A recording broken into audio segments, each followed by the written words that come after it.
The following is a special presentation of Digital Horizons, the leader in sports highlights entertainment.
Give it up one time for J-Roc. And, oh, jeez. From the Palisades in McKeESPORT, PA, first match on the show. It's already a loaded broadcast booth. Joe Dombrowski, joined by Jay Worthington Farnsworth. Great to have you back. Ladies and gentlemen, it's great to be back. Our special guest, Xion Collier. Thanks very much. Glad to be here. And, of course, Sebastian Dark. Hey, shut up. J-Rocc's talking, Joe. Gladly. Shut your mouth and pay me the respect that I deserve, damn it! Yeah, Joe, that was very rude to interrupt. Oh, stop ganging up on me already. First off, cameraman, get a good look. I got a few things to say to you, Norm Connors. Shut your mouth, punk! Punk's here? Yeah, that's right. Cameraman, get a good look. You send this message directly to the back. Norm Connors, who the hell do you think you are? Gonna try to stick me in the ring with a big, smelly, 600-pound oaf like King Kong Bundy. You thought King Kong Bundy was gonna whoop my ass, huh? Oh, cause I come out here and I beat up some rookie named Baldwin that you people like so much. Well, you know what? I got another thing coming. You know it's hard enough to put me down for 3, but you really think I was going down for 5? I don't think so. King Kong Bundy, out the door, Norm Connors, another plan strapped to the hands of J-Rocc. And now tonight, your boy, your hero, my former tag team partner, who I carried for the last 12 months, balls hot, Troy Lord's gonna come on out here. No, Joe, quit cheering. Never follows balls hot, Troy Lord's.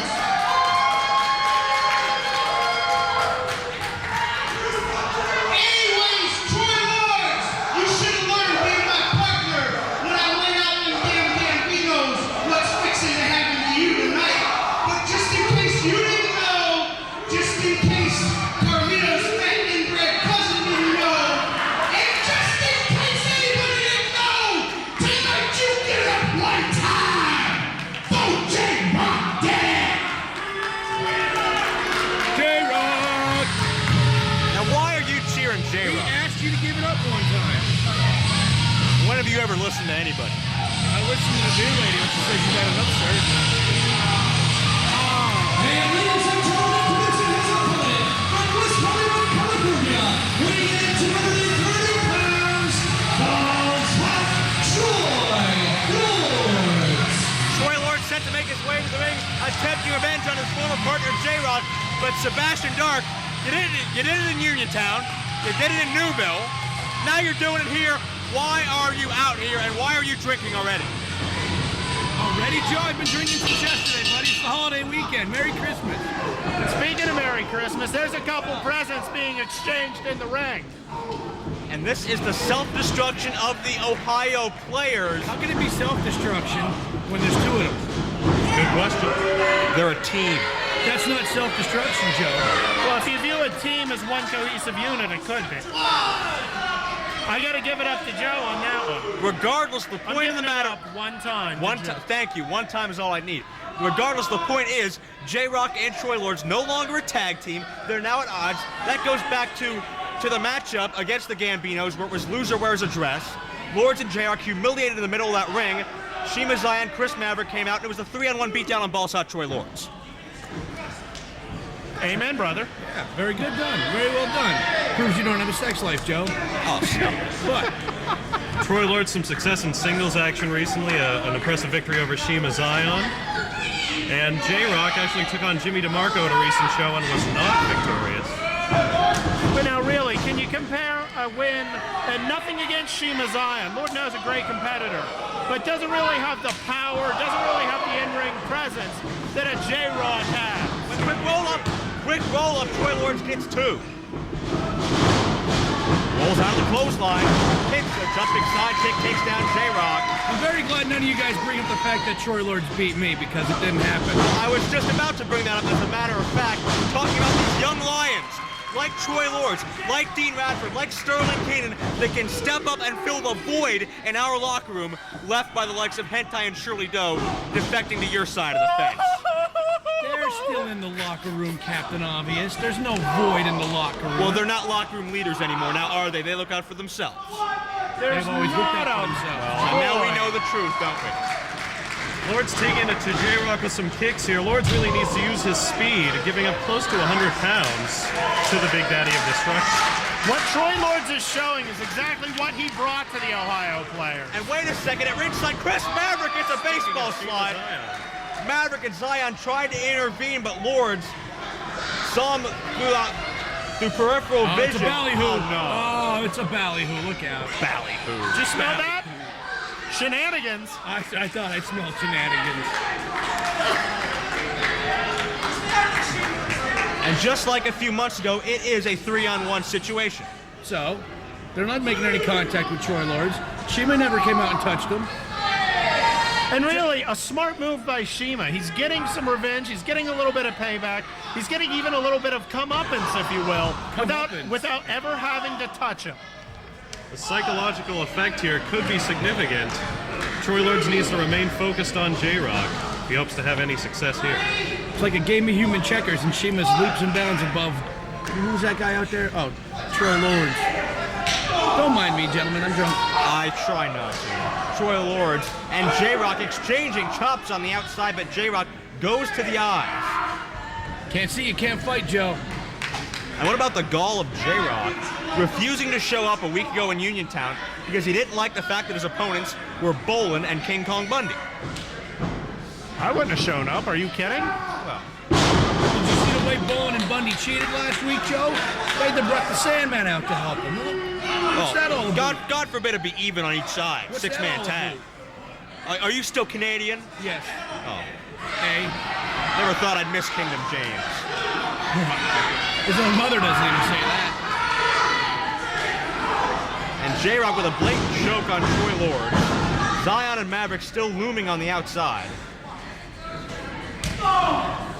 This feud has been brewing for quite some time. The feud between the Ohio players and the Gambinos lasting for more or less all of 2005, culminating with a breakup in the loser wears a dress match. Oh, right Lords in the noodle. gets elevated and pushed back into that top turnbuckle, back of the head first. It's a pretty simple equation. If you want to slow down the speed, you simply just slow him down. You don't, he's beating you with drop kicks and with all these high, flashy, risky moves. You can see this coming Slow from him a down mile with your away. power. Stephen Coulter, the referee, distracted. Why is he arguing with the fans? Stephen Coulter. Oh, why referees? J-Rocc manipulating the official so Xion and Maverick can get involved. And what kind of alliance? We saw J-Rocc form an alliance with Bubba the Bulldog a month ago, and now does he have some sort of alliance with Xion and Maverick as well? How can you turn this on J-Rocc? Blame it on Stan Cooper in there. Jeez. Tough arts to overcome for Troy Lords.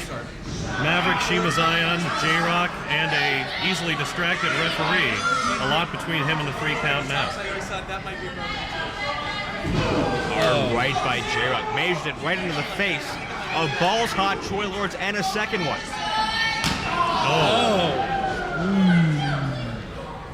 Those shots speak for themselves.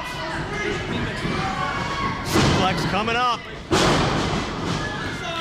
Beautifully done, and what a win it would be for J-Rocc if he's the one to halt the momentum for Troy Lords. Troy Lords has defeated Shima. He's defeated a certain colleague of mine right now, and J-Rocc would love to have the feather in his cap to end that streak of success. J-Rocc went high risk, did not pay off, eats a boot to the jaw. Another question to consider, do the Gambinos have an interest in this match? They have a title shot later tonight against Southern Comfort, but Troy Lords did come to their aid recently. One might wonder if they would come out to even the score with Shima, Xion, and Maverick at ringside.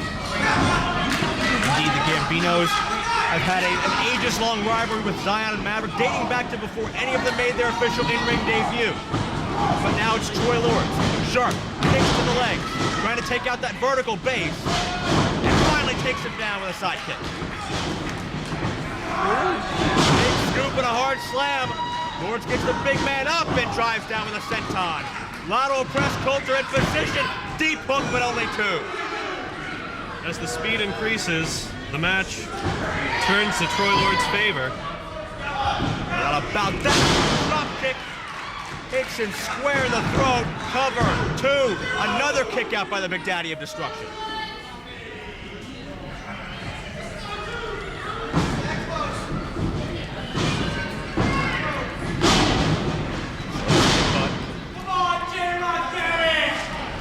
Troy Lords starting to get a little confident. Well, Sebastian Dark, having been in the ring with Troy Lords recently, what does J-Rocc need to watch out for right now? Him to cheat like he had Sterling Keenan during my match. I can't even speak right now. What a load It's a load of garbage anyway. J-Rocc going for that one-hitter quitter, that Death Valley driver. Lords counters. Lords might be going for the X-Buster. The neck right across the knee. This is it. No, that's not it. This seems like 4 or 5 now. This match should be over, but Chris Maverick knowing right way to get. Uh-oh. Oh, no. Xion from behind. Lords doesn't see him. I don't like it. No, not again. But lost to dust. Lost to dust. That's injured Lords on a couple of occasions in the past. That, ladies and gentlemen, is a fashion statement by Shima Xion. That's such a high-impact maneuver. Troy Lords, how can he possibly recover from this? Both men down. J-Rocc's got to get the cover now, crawling over. He's losing precious seconds on this pinfall attempt. J-Rocc can have it won here. Lazy cover by... Oh! Reversal! Crucifix, he beats him! Here is your winner, Paul's Hot Troy Lords. Troy Lords took advantage of those extra few seconds he had in order to recover from lost to dust and caught J-Rocc off guard. Quick crucifix pin, and that momentum for Troy Lords continues. David beats Goliath time and time again. And I got to give it up to Troy Lords on this one. He looked great in the ring. And overcame the force of not only J-Rocc, but Shima, Xion, and Maverick at ringside as well. Certainly an impressive victory. Mr. Collier, it's been a pleasure of you to join us. Sebastian, I wish I could say the same, but regardless, Troy Lords gets the victory over J-Rocc here in our opening contest of International Incident. Enough is enough. What? Get out of my locker room with the damn camera. You know what? I've had it. Damn it! Troy Lords. I've never had nothing to say. I'm so pissed off I ain't got nothing to say. But I'll think of something, you know what? Enough is enough. 2005, high hopes in IWC. I come in, Troy Lords, supposed to be my tag team partner. I ain't get nothing accomplished. I didn't do nothing but spend my entire IWC career carrying things. Hell, first night in, I carried Jim Duggan. My back's been hurting ever since. Troy Lords, I carry you all year long. You turn your back on me, that's fine. You come out here, you want to mess with me, that's fine. Everybody in IWC from the top to the bottom. Gambino brothers, do not think y'all's asses do not have a price to pay. And in 2006, I ain't collecting that check. Troy Lords, do not think that your ass ain't got a hefty price. And in 2006, I am cashing that check. You see, January 1st is just around the corner. You take a look. You can already see the Big Daddy of Destruction's been training my ass off. Well, come January 28th, the rebirth IWC in 2006, No more, Mr. Nice Guy. As if I was ever nice to begin with. 2006 is the year of the Big Daddy. It's the year of J-Rocc. It's the year of Cleveland. And there ain't nothing nobody from Pittsburgh. There ain't nothing Norm Connors. There ain't nothing nobody from the IWC can do about it. And I'm standing here. Your ball's hot. I'm sticking my balls out. And I'm daring Troy Lords. I'm daring John McChesney. I'm daring your heroes. I'm daring your Gambino brothers. Who's going to be the first to step up? Because they're going to be the first to lay down. Because this year, shit changes. Give it up one time, you know the rest. Get out of my locker room now before I match you and your camera. After the match I've had tonight, looking for a victory speech? Saw what happened out there. I landed on my head. Yet again, she resigned on math. Even J-Roc, Big Daddy Destruction, give it up one time. They come in, Shiima hooks me, boom, right on my head. What happened this time? Same thing that's been happening. Shiima, you dropped me on my head. J-Roc, you jumped me from behind. Turn your back on me, just like all my other tag partners have, and what happens? PALISADES keeps on going. I said right here in this building, McKEESPORT, PALISADES, Super Indy. Now I'm not being held back. I'm gonna keep on going. You knock me down, Shiima. You knock me down, J-Roc, Action Jackson, Mav, knock me down. And the push just keeps on going. Going into 2006, IWC, balls hot. It's gonna be on top. Shiima, Mav, you guys started something you can't finish. 2006 belongs to the hotness himself. You two will find out.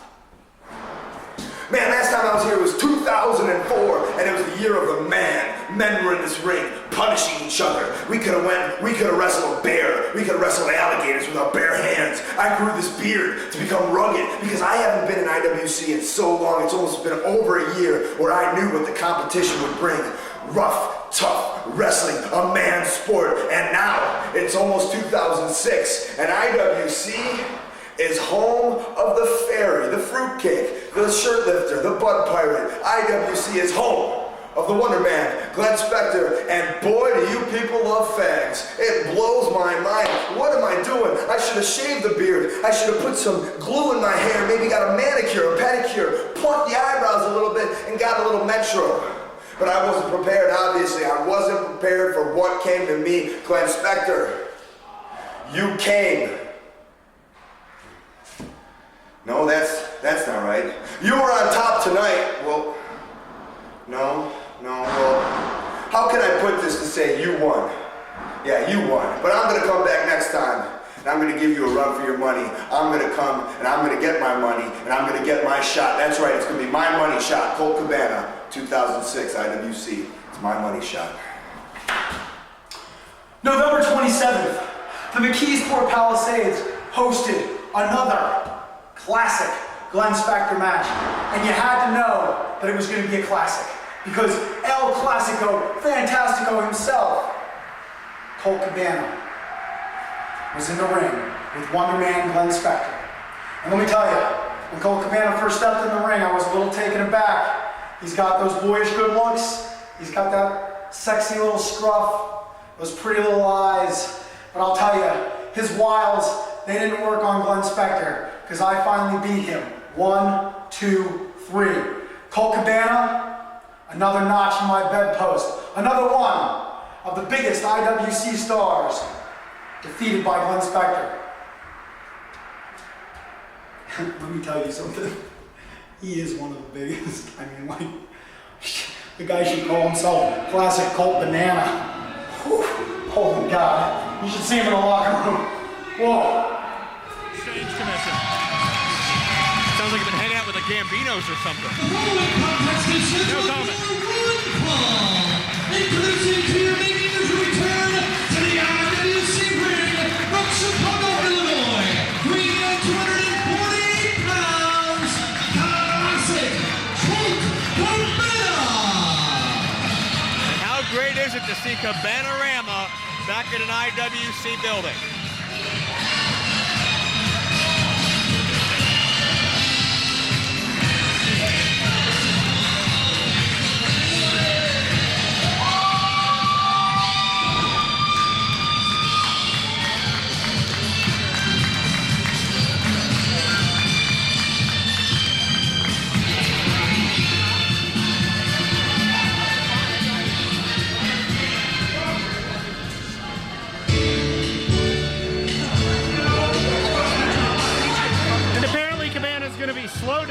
his opponent tonight.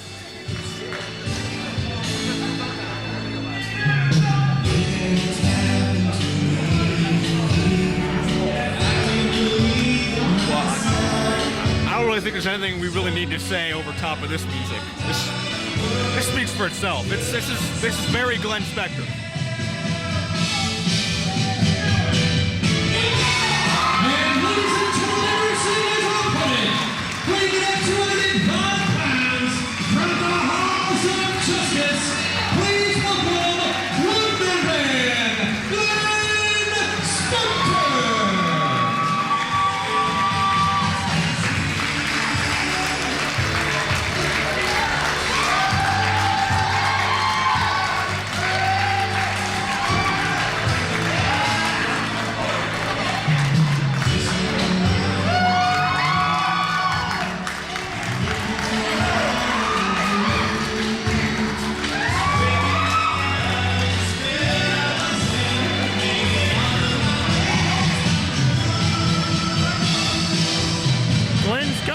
In attendance tonight.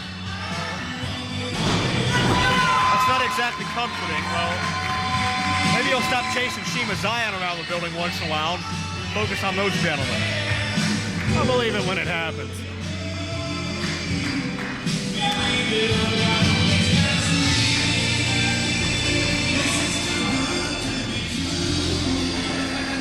I want to know what Glenn just said to Stephen Coulter. Have I been gone for so long that we cheer this now? God bless Pittsburgh. All right.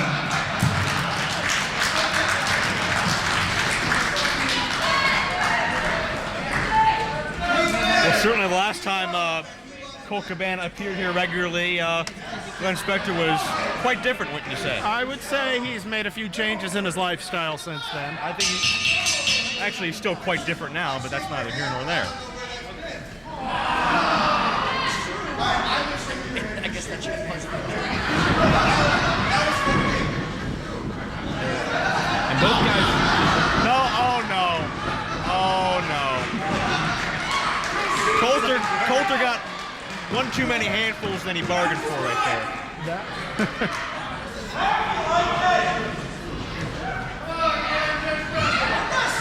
Glenn just violated Stephen Coulter.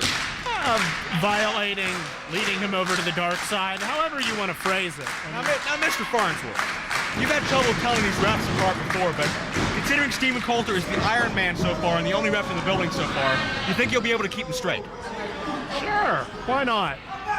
You know, how tough can it be? I mean, he's the only guy here, and really...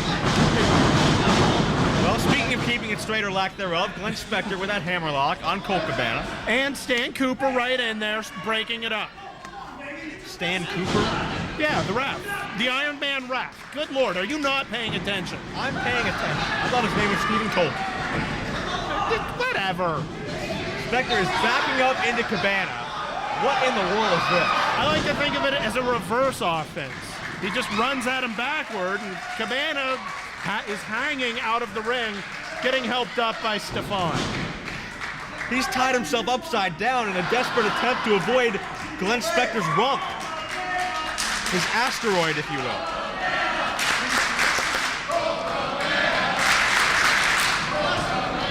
I like you flaming.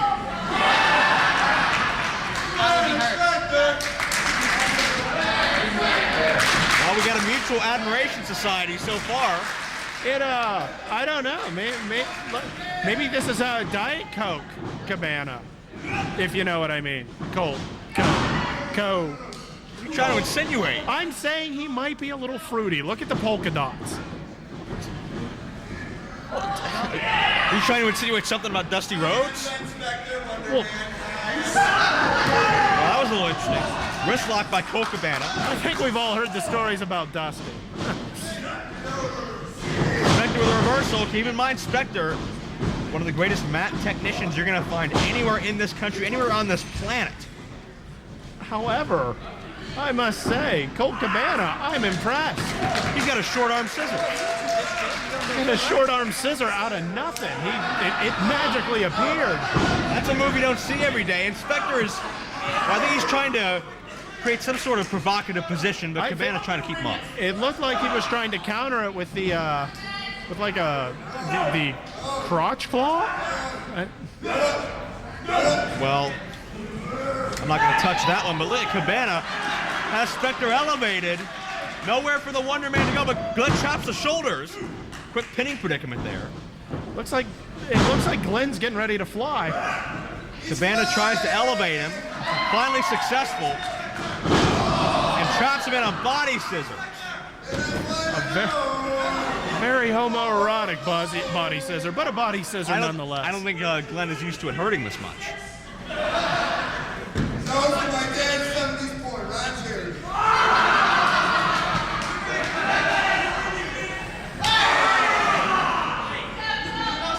Cabana really cinching in on that pressure. I'm not going to insinuate where exactly the pressure is being applied, but I'm just gonna leave it at that. And Spectre, Spectre spreading the legs, to get out of the hold. Sort of like an inverted banana split, if you're familiar with the amateur wrestling. And now Cabana locks in a bear hug.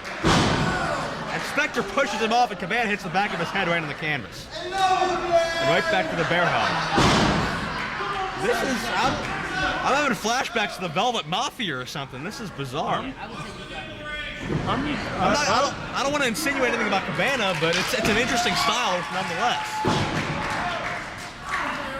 Side headlock by Cabana.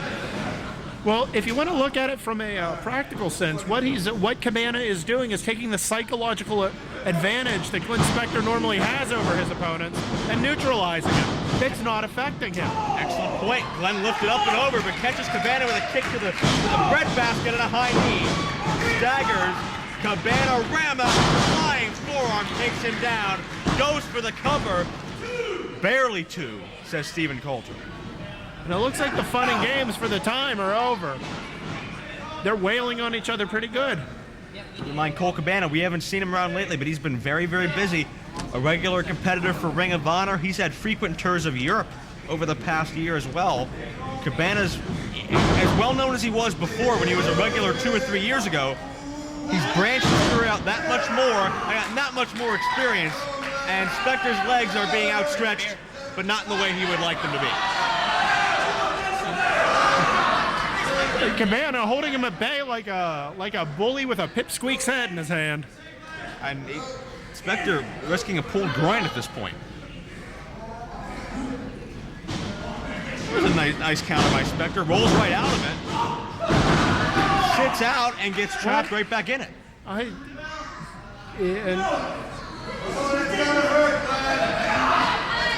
Cabana, I think, baited Spectre right into that move and was ready to reapply it. And Glenn rolls out of it again. Now he's going for it one more time on Cabana. And Cabana escapes. Moves his leg out of the way. And Spectre couldn't figure that out. Caught up in the moment, I guess. Spectre not exactly on his A game when it comes to escaping that exchange. Gotta be truthful. I wouldn't even put that in his B game. Spectre sent down, now up and over the classic one. Gotta dance, what? And Cabana is just, he's stone-faced. He has no idea how to react to that. Trips him up, running the ropes one more time. Spectre up and over, stop again. I got you again!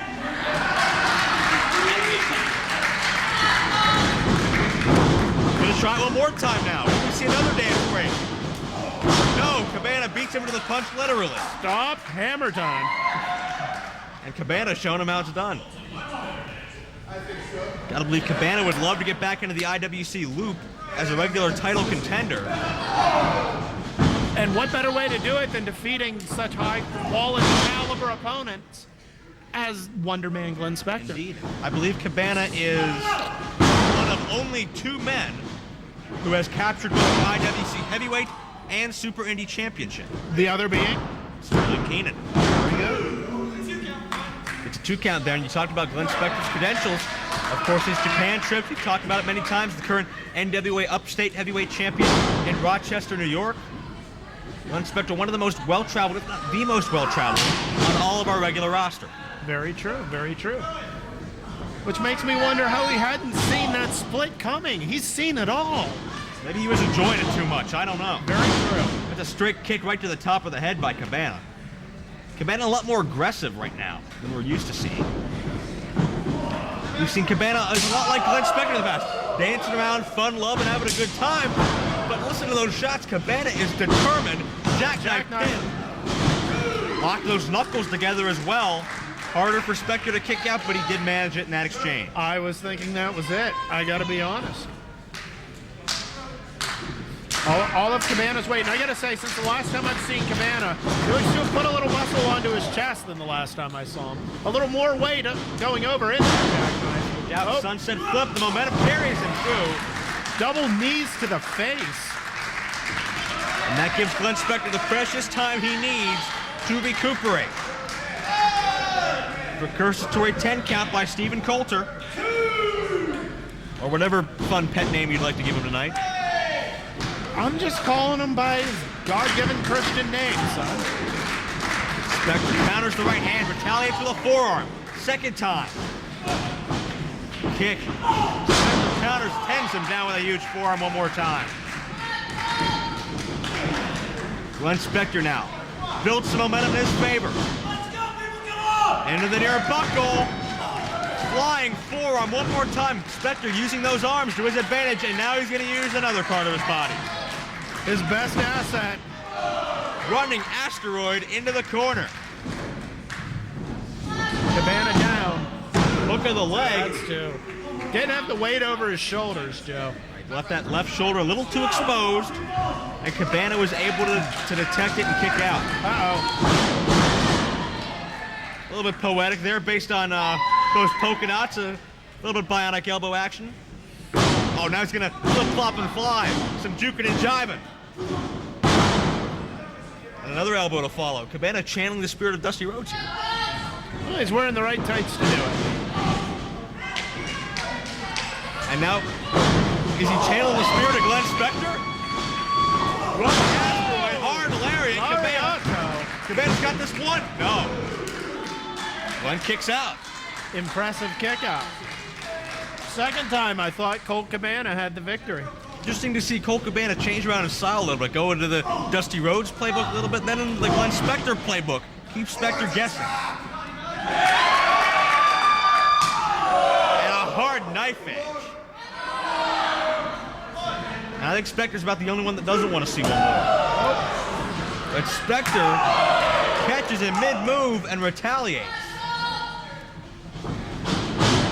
Glenn shoots him into the corner, no. Do-si-do, catches the ref to change his momentum in the other direction and gets a roll-up, almost got three out of it. You're talking about thinking on your feet by Colt Cabana. Caught himself in the referee's arm. Colt 45. Colt's gonna go for the Colt 45. Spectre's done for here. Kicking. He got out. Spectre counters. Dragon screw leg whip. And a good counter to the Colt 45. You can't get him up if you don't have the leg power to stand. Indeed, and now Spectre cinches him up. Submission attempt here. What do you call that? The Halls of Justice? He called it the Halls of Justice, a reverse figure 4 leg lock. And that could be it here. We could get a tap out from Colt Cabana. And I can't recall ever seeing Colt Cabana tap out, certainly not in an IWC ring. He's close, he's got the ropes. Ring awareness by classic Colt Cabana keeps him alive in this match.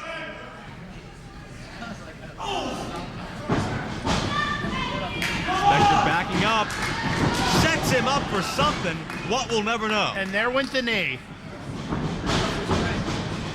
Spectre catches the charge. Pinning predicament, Cabana get out, no! Spectre wins! Colt Cabana trying to argue the case.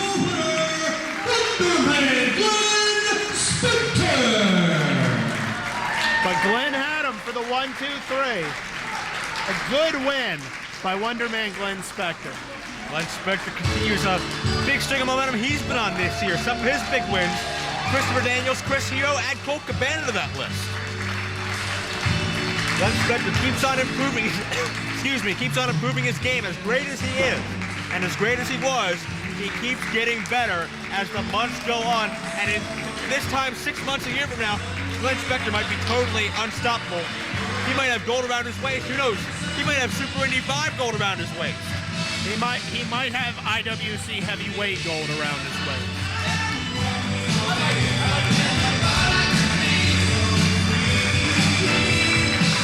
Or he might just have a nice gold sachet around his waist. So you never know with Glenn, really.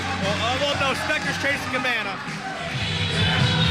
Introducing to you first, the challengers at a total combined weight of 460 pounds, and from Ozone Park, New York, between Mickey and Marshall, the Gambino brothers.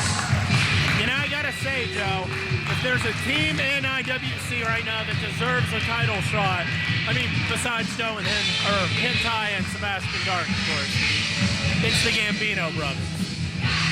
I cannot believe that you're endorsing Joe Dark and HENTAI, let me say. They turned their backs on this entire company, you included, and no, don't start weeping. So sad, Joe. Oh, Jesus. Hey, I was on the phone with Caleb James earlier this week, even he's upset about it, so if that black-hearted fool is upset about it, then you should be too. Wait. I guess you don't value your job. Go back to Wall Street. I don't care. No. My comment right now is, good Lord, these hillbillies still have the titles? And ladies and gentlemen, introducing to you first, he is one half of the IWC Tag Team Champions, weighing in at 210 pounds, from Bristol, Tennessee, here is Chris Hamrick. We got Chris Hamrick out here, but no Wild-Eyed Southern Boy, Tracy Smothers. Let's go to Hamrick for the explanation. Southern schools, they can't count to two.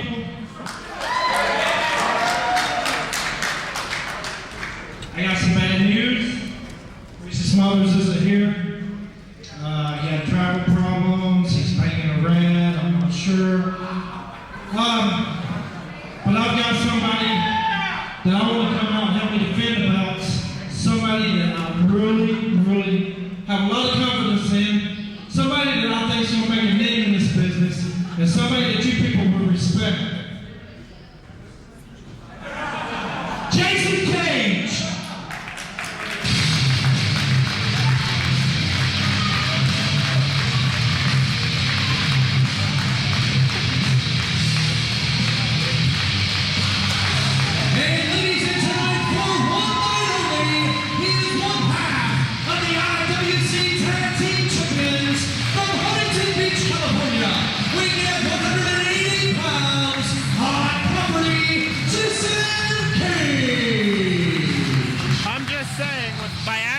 Southern Comfort tonight, Southern Comfort's collective IQ just tripled.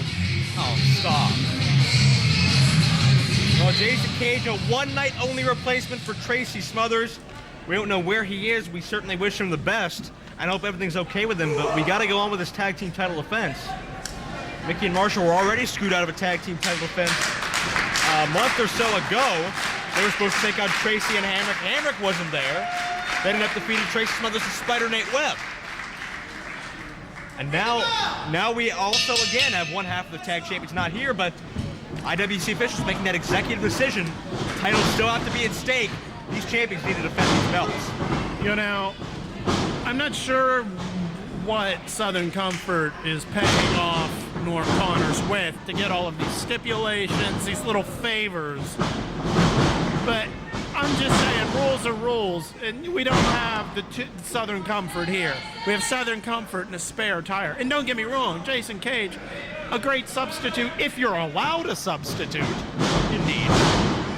Jason Cage is a great young athlete. We've seen him over the past few months develop here in IWC. We've seen him defeat Bubba the Bulldog, a longtime mainstay here in IWC. We've seen him defeat Ricky Landell, a prized trainee of Steve Carino. So he has credentials, and Jason Cage making a name for himself here, and if he can defeat the Gambinos with Hamrick by his side, if he can successfully defend a pair of tag titles he doesn't even own, that's going to look good for him. But I'm just questioning why he even gets the chance. I wouldn't be surprised if Norm Connors right now has 50 pounds of corn pone and 5 pounds of bacon sitting out in his car. Cage backs Marshall the Bull up into the corner. And a tag into Chris Hamrick. The veteran gets caught in an arm drag by Marshall the Bull Gambino, the power of the Gambino team, nearly 300 pounds. And now tag into the all-around technician, the well-rounded competitor, nice guy Mickey. Buries the double sledge into the arm of Chris Hamrick. Falls up with a beautifully executed suplex. Roll through cover. Hamrick wastes no time kicking out. And, you know, Mickey's taking the attack to him, and that's the smart move. You got to stay on top of Chris Hamrick, because Lord only knows, you give him the opportunity, he's going to find a way to weasel out and cheat somehow. Like that. Right like that. Well, Mickey's been preparing for this matchup for about 2 months now, ever since it was first announced that he and Marshall were not top contenders. Hamrick crotches himself, enabling Mickey to tag back out to Marshall. Marshall likes what he sees. He's got a veteran of 2 decades at his mercy. Hamrick, of course, a 2-time IWC Tag Team Champion. Shades of Kurt Hennig with an X-snap. But Hamrick might have gone downstairs. Might have. No, I'm sure something spontaneously popped him. The KG veteran picked his spot. Look out. Oh my God! Oh my Lord. Hamrick went to drape all that weight across the neck of Marshall. Marshall moved, and Hamrick had no way to grab onto those ropes.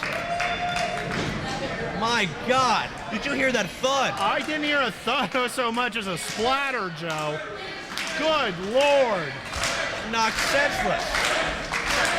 And maybe Jason Cage should check on his partner rather than clapping his hands on the apron, but Hamrick may not be able to continue. We might have 2 Southern Comfort members not in this And match. if the Gambinos were smart, they'd be pulling him into the ring, because they're not going to be able to get the titles like this. That's right. You can tell the Gambinos haven't been in many championship matches.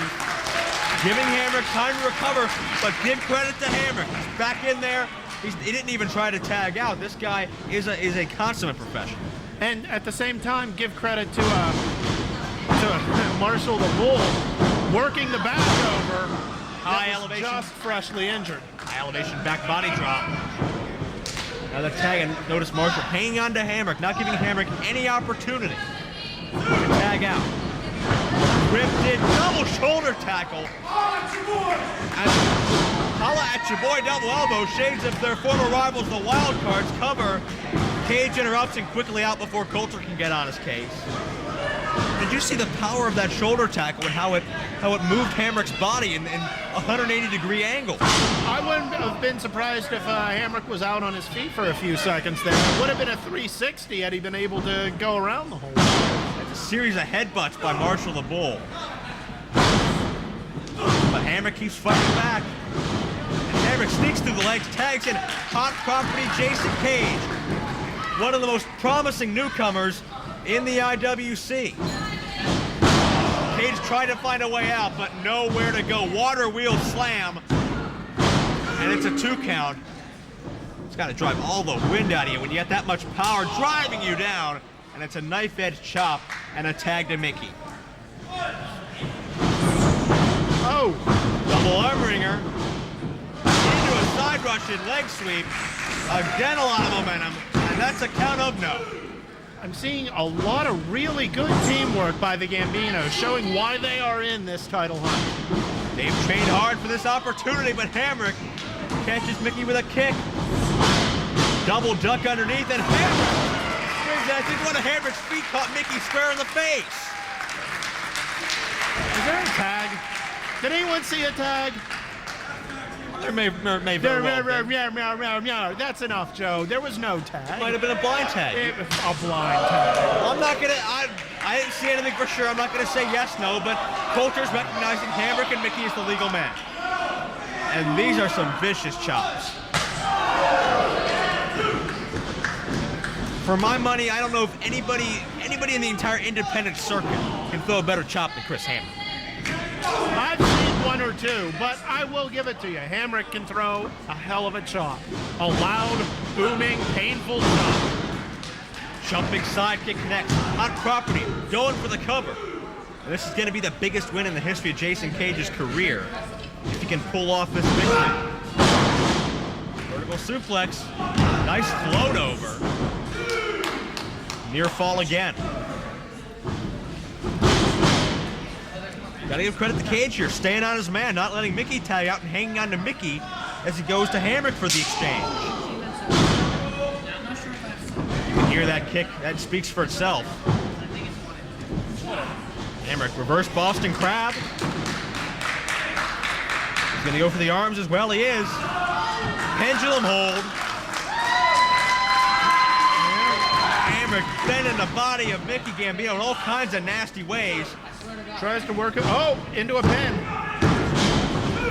Beautiful use of the body, the Cobra clutch into a quick cover.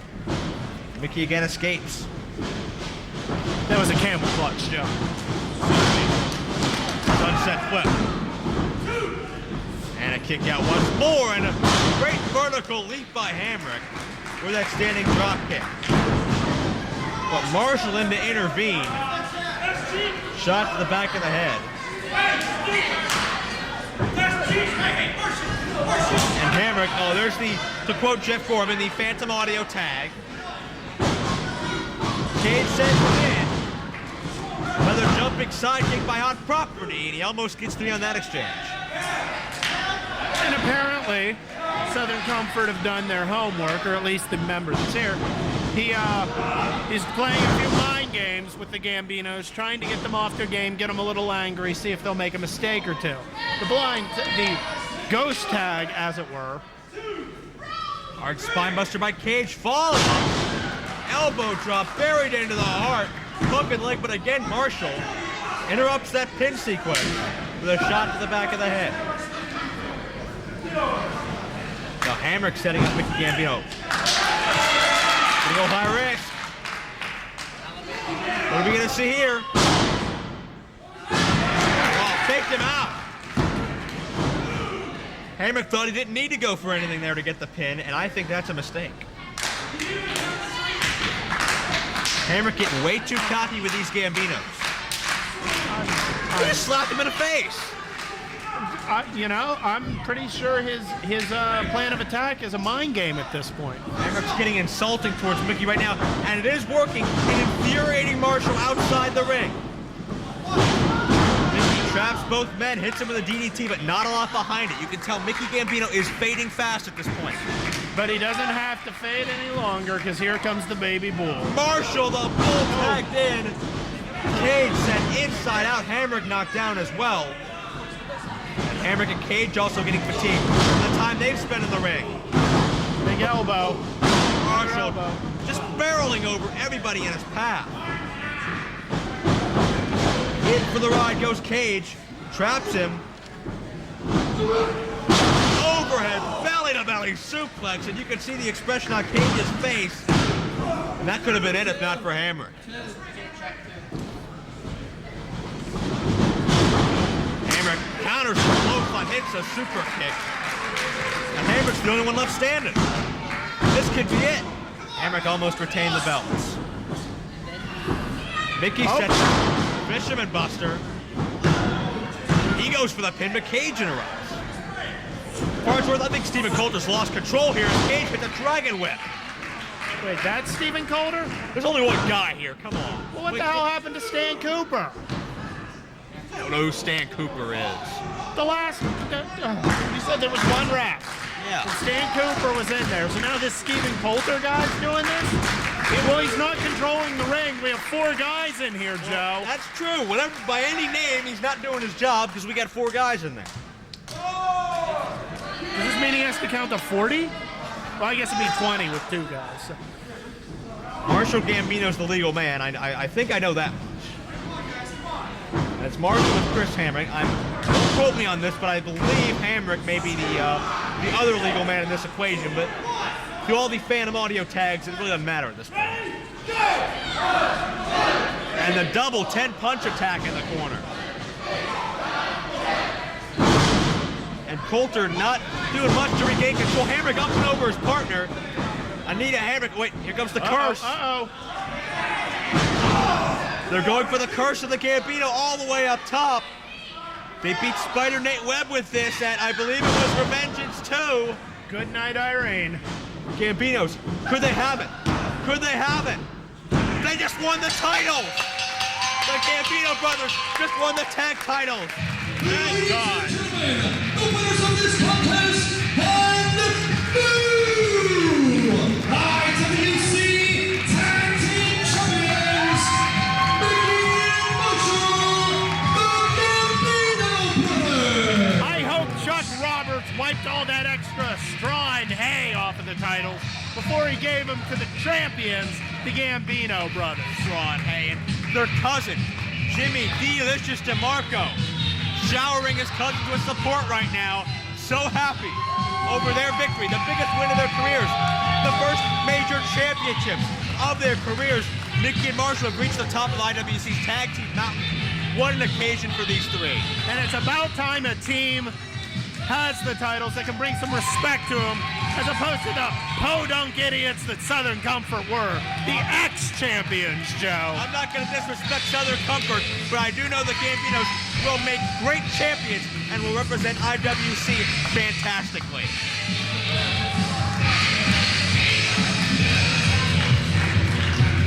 And Cage and Hamrick can't believe it. And Hamrick's got to be thinking, I just lost my tag titles, but I didn't get pinned. Tracy didn't get pinned. Jason Cage took the fall, and look at Hamrick, look at Cage. You can't fault Jason Cage. He fought great. I'm sorry, who lost? Well, Cage took the fall. Well, then I think you can fault him now, can't you, But it's nothing Cage did wrong. He tried his best. What he did wrong was get pinned. But Cage's best is not good enough for Chris Hamrick right now. Nor should it be. Hamrick is, well, to say the least, a bit perturbed. Handshake. Is Hamrick gonna forgive him? No, he trips him. Oh no.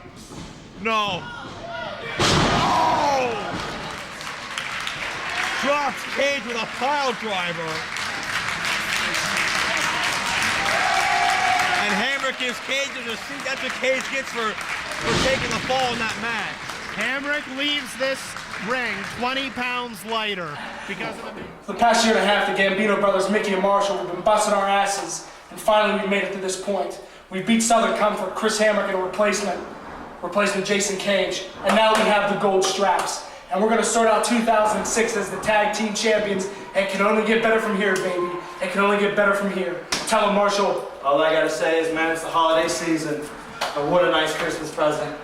Man, I sat at home the other night thinking about this, wishing, wondering, after over 2 years of hard work, training, and competing in the IWC rings, we have finally came. It's our time. Whole way from Nobog Avenue, New York City. Make it bounce. To the top of the IWC. Make it bounce. Make it bounce. Jingle bells. Hello everyone. Me, International IWC Champion. My name, Soldier. 今回4度目の来日になるけど、次日本 I go back to Japan next Tarzan Goto WMF main event single match. I try. Fuck you, Tarzan Goto. Introducing to you first, escorted to the ring by his manager, Hamrick. He represents weighing at 170 pounds from the Philippines. This is the Virgin Slayer, Shima. Ladies and gentlemen, our international champion, Shima Xion. He's from the Philippines. He may be international, he's not the international champion. That's just a matter of time. Very well may be. International superstar, the Virgin Slayer, Shima Xion. We've seen what Shima can do earlier in the night, Joe. Him having a title is a lust to dust and a 3 count away. Very well may be. Shima Xion, another competitor that's been performing so great in recent months and so deserving of a title shot, regardless of what these kids in the front row think. I think it's a long way to return to IWC, absence of about 9 months. Let's go to Chuck Roberts to welcome him back.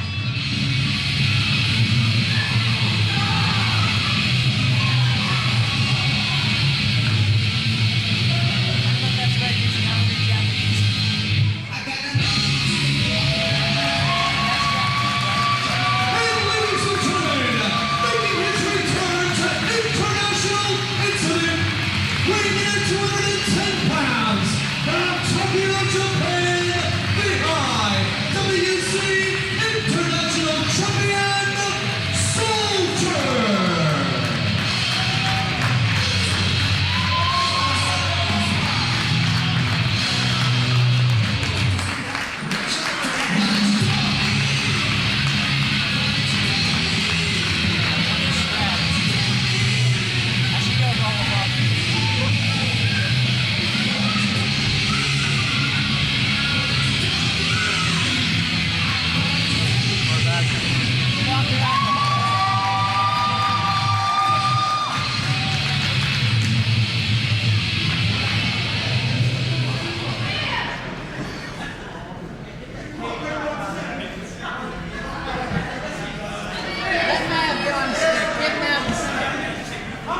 Well, It's a boa! Mr. Farnsworth, we are just seconds away from the return to IWC of our international champion, WMF superstar, Soldier. Soldier, a great competitor, but can he handle 160 pounds of pure smut? That's the question. That is the question. 160 pounds. 125. Shima taking a long, hard look at that international championship. It could very well be his before the night is through.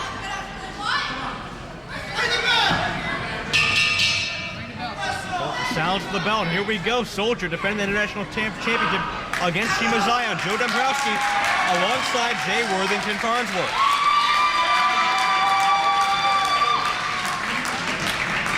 And what a treat it is for us, Farnsworth, to be seeing Soldier back in our rings, back on our soil for the first time in 9 months. It has been a while, and I am glad to see the belt once again defended on American soil.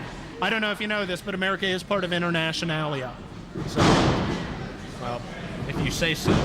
Soldier has a well-decorated history with that championship. He was awarded that championship in June of 2004 after his such an impressive stay in IWC throughout the early part of that year. He defeated Sterling Keenan before being presented that championship. That shows you how deserving he is. And since then, he's defended it all over IWC territory as well as Japan. Some of his more impressive American defenses include the barbaric berserker Jimmy Jacobs, Chris Hamrick, and even the fallen angel Christopher Daniels. And he's done a good job defending that title so far. But all of that means nothing if he can't get through Shima Xion tonight. Shima's a whole new test. Not too sure how familiar Soldier is with Shima. Shima really started to come into his own after Soldier had returned home to Japan. Probably only had a couple of chances to see him, whether it be live or via videotape. Cinching in a chinlock early is Soldier, grounding Shima Xion. I'm sure Soldier's heard about Shima's, well, shall we say, reckless nature when it comes to aerial attacks. That's one way to put it. Suicidal might be another. He's had bad luck in this. I think he's 0 for 2, isn't he, Farnsworth? Pretty much. But you know, you never remember the victories, only the defeats. Yeah, that's true. Look at that! Reverses attempt by Soldier into a Cabana. Quick arm drag by Soldier. This is going to be lightning fast between both of these men. Soldier, hot shotted by Shima. Clothesline. Hung up in the ropes. Couldn't quite elevate him, but kicks him out.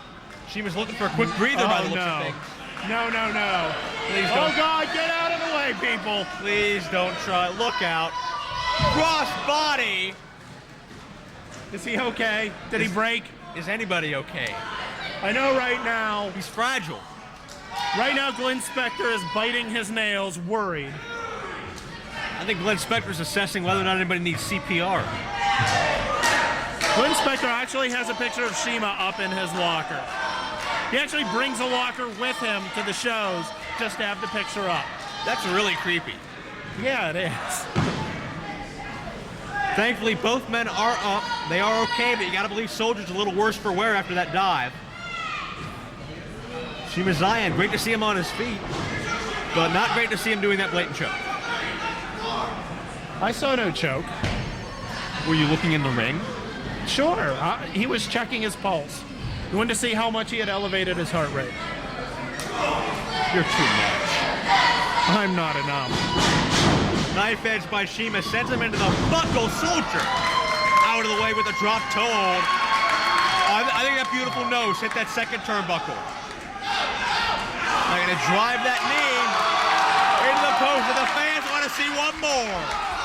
And Maverick pleading for no more, but a staple of Soldier's offense, but Maverick wants no more. I don't think Soldier's gonna listen though. Shima's been pulled outside of the squared circle. Where is Soldier taking him? Well, he's got some kind of plan for him. Spine first into that metal ring post. There's no give in that ring post, Joe. Absolutely not. And he's backed up. Out of steam. He's clapping. Going for a charge. Takes them both out with a double clothesline. 2 Two birds, one stone by our international champion. That one stone's name is Soldier.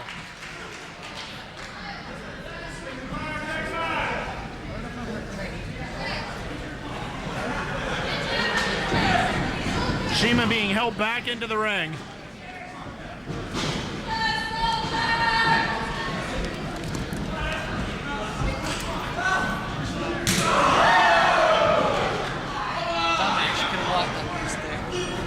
Couple of knife edges by Soldier in the corner.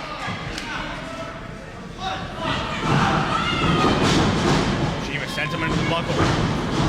Another quick duck by Soldier. Oh my God! What a German suplex! What torque on that move!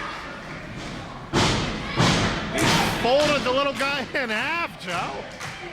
My God, but Shima still ducks, but he couldn't duck the second one. Cover in two, kick out.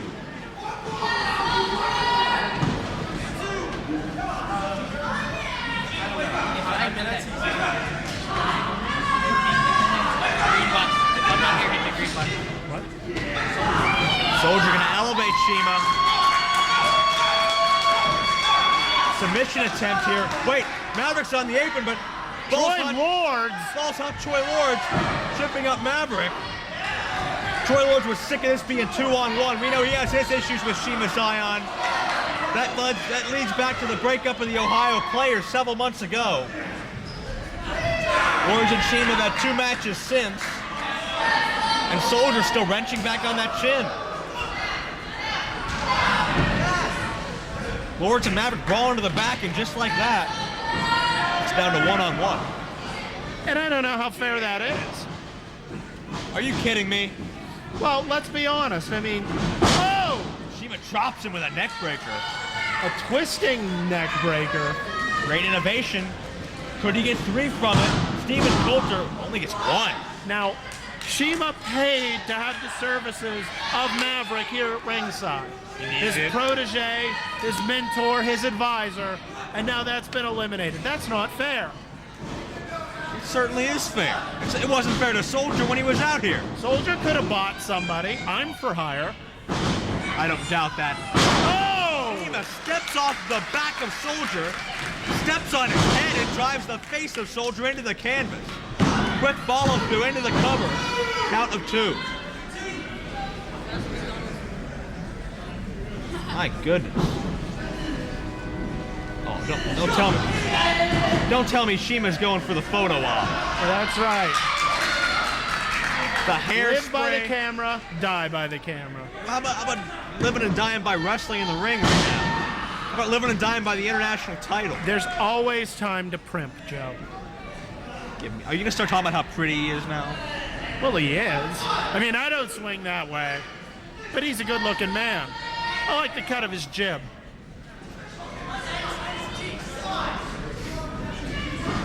Well, that being said, Shima Xion, thankfully for his sake, still in control, regardless that good waste of about 30 to 45 seconds.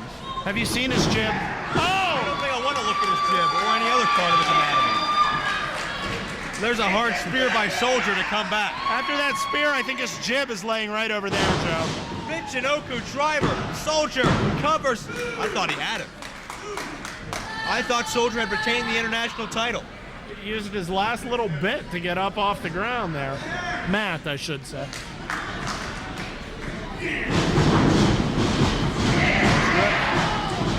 Forearm connects in the corner.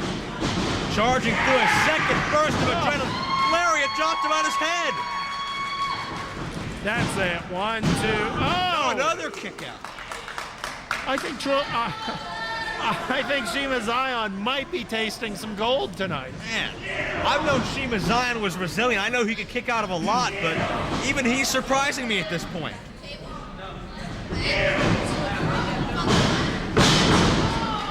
Shima drops Soldier with a DDT.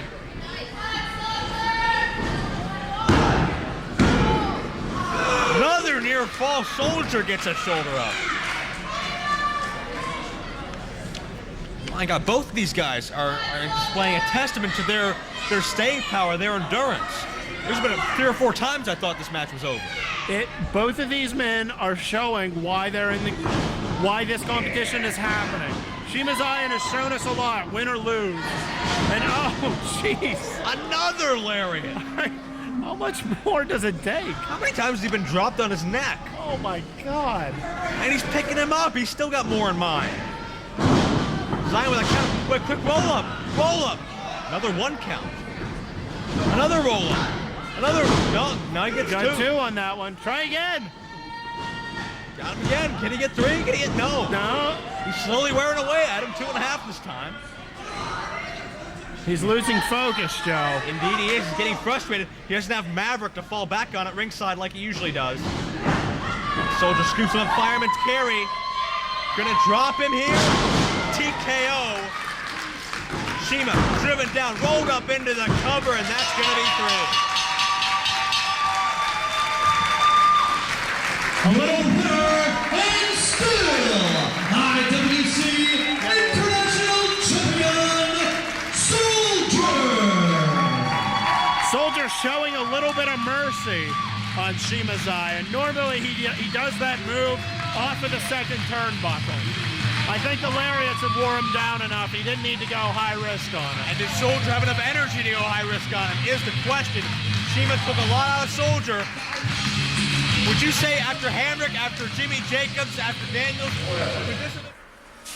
I am Shirley Doe. Welcome to my IWC bonus feature for you fat sons of bitches. We're gonna answer some questions. You fat kids on the internet might call it an FAQ. That's fat ass questions that you've asked me online. So we're gonna answer some questions. Number 1, I hate you, Shirley Doe. I hate Sebastian Dark, and I hate Super Hentai. Well, here's an answer you didn't even ask for. We don't care. All we care about is this, the most important belt in IWC. And guess what? This belt wasn't even a world title before I got it. I made it a world title. So whatever Norm Connors is gonna tell you that I duck people, you'll never meet a person more full of BS than Norm Connors. And because this is a bonus feature, guys, I can't swear. So I can't say words like shit. So therefore I'll say BS, okay? That explains the bonus feature, okay. Number 2, or number 3? Number 3? Nah, 3, thank you, 3's good. Number 3, is there any such thing as a smart mark? Super Hentai? No, there is not. Much like the Easter Bunny, the Tooth Fairy, and Santa Claus, who died in a horrible fire, there is no such thing as a smart mark. Sebastian, do you have any questions you'd like to answer? Oh, why is the flag upside down, Sebastian? A lot of people have asked us that. Why is the flag upside down that we carry to the ring? There's a lot of boot marks on it, too. Makes a good doormat. It does. Let's try that out. Hentai, excuse me, cameraman. We'd like to show people some things. We're going to lay this down here on the ground. Good, Hentai. Show him the I Love Lucy Stomping the Grapes gimmick. Very nice.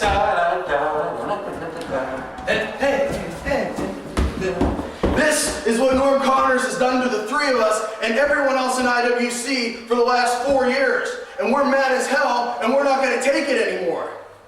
So tonight, these 2 guys are wrestling Sterling Jim Keenan. Just call him James Keenan. The kid gets pissed about it. He's such a roid freak, he gets upset when people call him the wrong name, and he's full of so many tattoos that so he can remember where his house is. So you got him, and you got Dean Radford. You know Dean Radford? The only time people ever cared about you is when we locked you up in a cave in the desert somewhere. That's the only time people ever cared about you. So Dean, here's a little bit of advice from Sebastian Dark and Super Hentai and Shirley Doe. Get on the right steroids if you want to get somewhere. And number 2, everybody does your finisher. It's time to get a new one. And number 3, it's time to retire. Because I am the IWC Heavyweight Champion. I got the 2 baddest sons of bitches in the entire world behind me. And you think, get down here and look at this. Do you think I even care about this? In fact, I'm going to take a piss on this flag right now, okay? Last time we stepped into this building, Palisades, Shirley Doe, Sebastian Dark, and Hentai beat the holy hell out of SJK in the middle of that ring. Though I bet you think you're pretty smart, you went and constructed yourself a little empire of IWC's evil elite. You knew you couldn't beat me by yourself, but what makes you think you can beat me with those 2 goons by your side? Last week in Uniontown, I stomped the hell out of Super Hentai. Tonight, it's Dark and Hentai versus SJK, and I got a partner with me. He's not my favorite guy in the world. To be honest with you, I can't stand his guts. But Dean Radford can beat ass like nobody else in IWC. So what you're gonna see tonight in the Palisades, where it all began, is the beginning of the end. Shirley, though, your little empire you constructed is gonna be deconstructed beginning tonight. Sebastian Dark, Super Hentai, finally you, Shirley, though, brick by brick. The end begins tonight. Shirley Doe, for 3 long months, I sat in a dark place, tied up, not knowing where I was, not knowing what happened, not even knowing who did it. There was 2 guys, Sebastian Dark and Super Hentai. It's the last thing that I remembered from leaving Jerry's 1888. I had snakes, I had rats, I had scorpions crawl all over me. I felt hell, Shirley Doe. And one fine morning, Jake Garrett comes to my savior because, why, I don't even know. But now, you're gonna hide. You're gonna hide what I really, really, really want to get a hold of, and that's the IWC title. I'm gonna make my way through Dark and Hentai. And when I finally get to you, whether it's tomorrow, next week, 6 months, I don't give a damn. I'm gonna make you feel the pain. I'm gonna make you feel all the hell that I went through with no food, no water, having things crawl on you in the middle of the night when you think it's the middle of the night, when realistically it's the middle of the day. I'm gonna take the IWC title away from you, and there's nothing that you can do to stop me.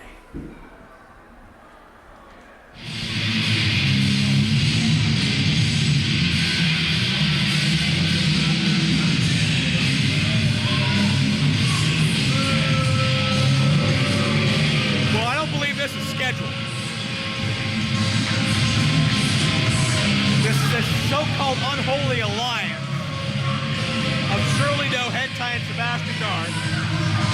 We're out to apparently change IWC for how they feel is better. I'm not so sure any of the rest of us agree with that. I made an uninterrupted crash call here in this ring. Joe, better and worse are judgment calls after the fact. What matters is that these 3 men are changing IWC. Well, I don't know if IWC necessarily needs change, and if it does need change, I don't want these 3 guys at the helm.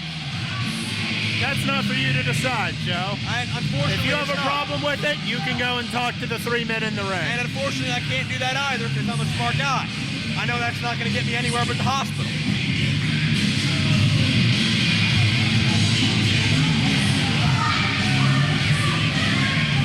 Are you going to ask me for that?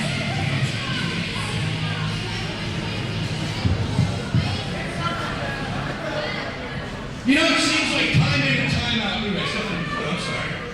Seems like time in and time out, we're stuck out here with this stupid ass mic in my face. Coming out here to make you guys hate us. It's not about us hating you or you hating us. Why don't you shut up and try to talk? Santa Claus isn't real. God isn't real either. This is hell on earth. My name is Shirley and I hate every single one of you sons of bitches. I hope every single one of you dies in a horrible fire, and it takes years for them to do plastic surgery, and it doesn't help because you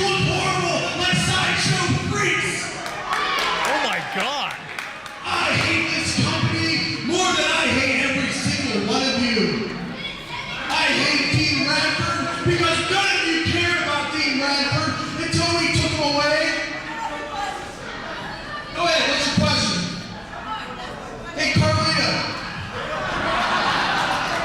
You people are stupid for laughing at that joke. I hate you for laughing. I don't want your approval. I don't want you cheering for me. I don't want you even looking at me because I am the goddamn best wrestler here. So James Keenan, shove that up your ass. Daddy Gregory, shove that up your ass. And you little son of a bitch right there that had one line. How do you like my dress? I love it. Come on, anybody else got anything to say? Here's what I gotta say. Tonight, these two are gonna take care of Dean Radford and Sterling, excuse me, they're gonna take care of James Keenan because he gets upset when people don't call him Sterling. So Jimmy, I see you back there. Hi, James. Get some more tattoos, you stupid son of a bitch. That's a low blow.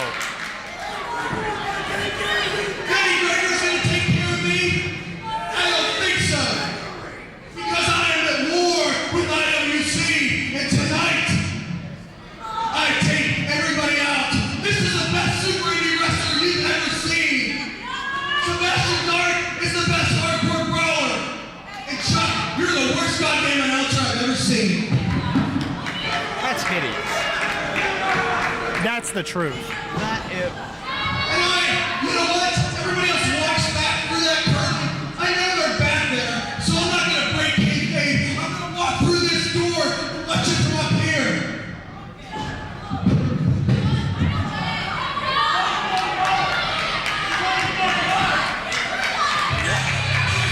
This is certainly a stark contrast over the Shirley Doe we've seen these past 2 years, but sadly, it looks like this is the real Shirley Doe. That's the Shirley Doe I've known for how many years? And he has a very valid point. From the lower streets of E-Town, weighing in at 260 pounds, Dean Radford. And you know, we thought all these years he was going to be a mentor to the locker room, someone to look up to, a trainer, you know, someone to idolize, so to speak, and then he pulls this and now he says he hates the company and everybody in it. You assumed he would be those things. Right. You took a look, you said, here's my great champion, he won't let me down. Yeah. You built him up. He never said, my God, I am your idol, worship me. I guess it was only a matter of time, based on how long this was stirring. And it's sickening to see, but I guess it's a reality we have to face. Sickening? Sickening? This is life, Joe. I know. If this is what upsets you, then my God, try not to watch the news. Well, this has a direct effect on everybody here, and I know you haven't been around for a few months, you're out of the loop a little bit, but... Ladies and gentlemen, making his way to the ring area, weighing in at 218 pounds, from the Sunset Strip, it's J.K. Sterling James Keenan. Let's try to focus now on tag team action. We do have HENTAI and Sebastian Dark, one-on-one with Dean Radford and Sterling Keenan. And this is a very, very tumultuous alliance here between Keenan and Radford. These guys have had wars over the IWC title for years, and now they're on the same side of the ring. You know they don't like each other. I'm standing in the back, and it appears to me that Shirley Doe has some sand in his vagina. I know Mr. Miyagi died this past week, but that doesn't mean you need to come out here dressed like his personal geisha bitch. As far as you two clowns, you're real badass when you come at me from behind with a chair. What you're gonna see tonight, all you people... Oh, wait. I got myself sidetracked a little bit. Let me clarify something for you people. Last time we were in this building, these two and Doe beat the hell out of me with a chair. In some people's minds, that's supposed to make me some sort of good guy. I can honestly say, when I woke up the next morning, I didn't feel any friendlier. I didn't feel like looking at any of you idiots anymore. And I sure as hell didn't feel like wrestling in front of a kid who has a different colored cast every month. So I went out, and I said, North Connors, I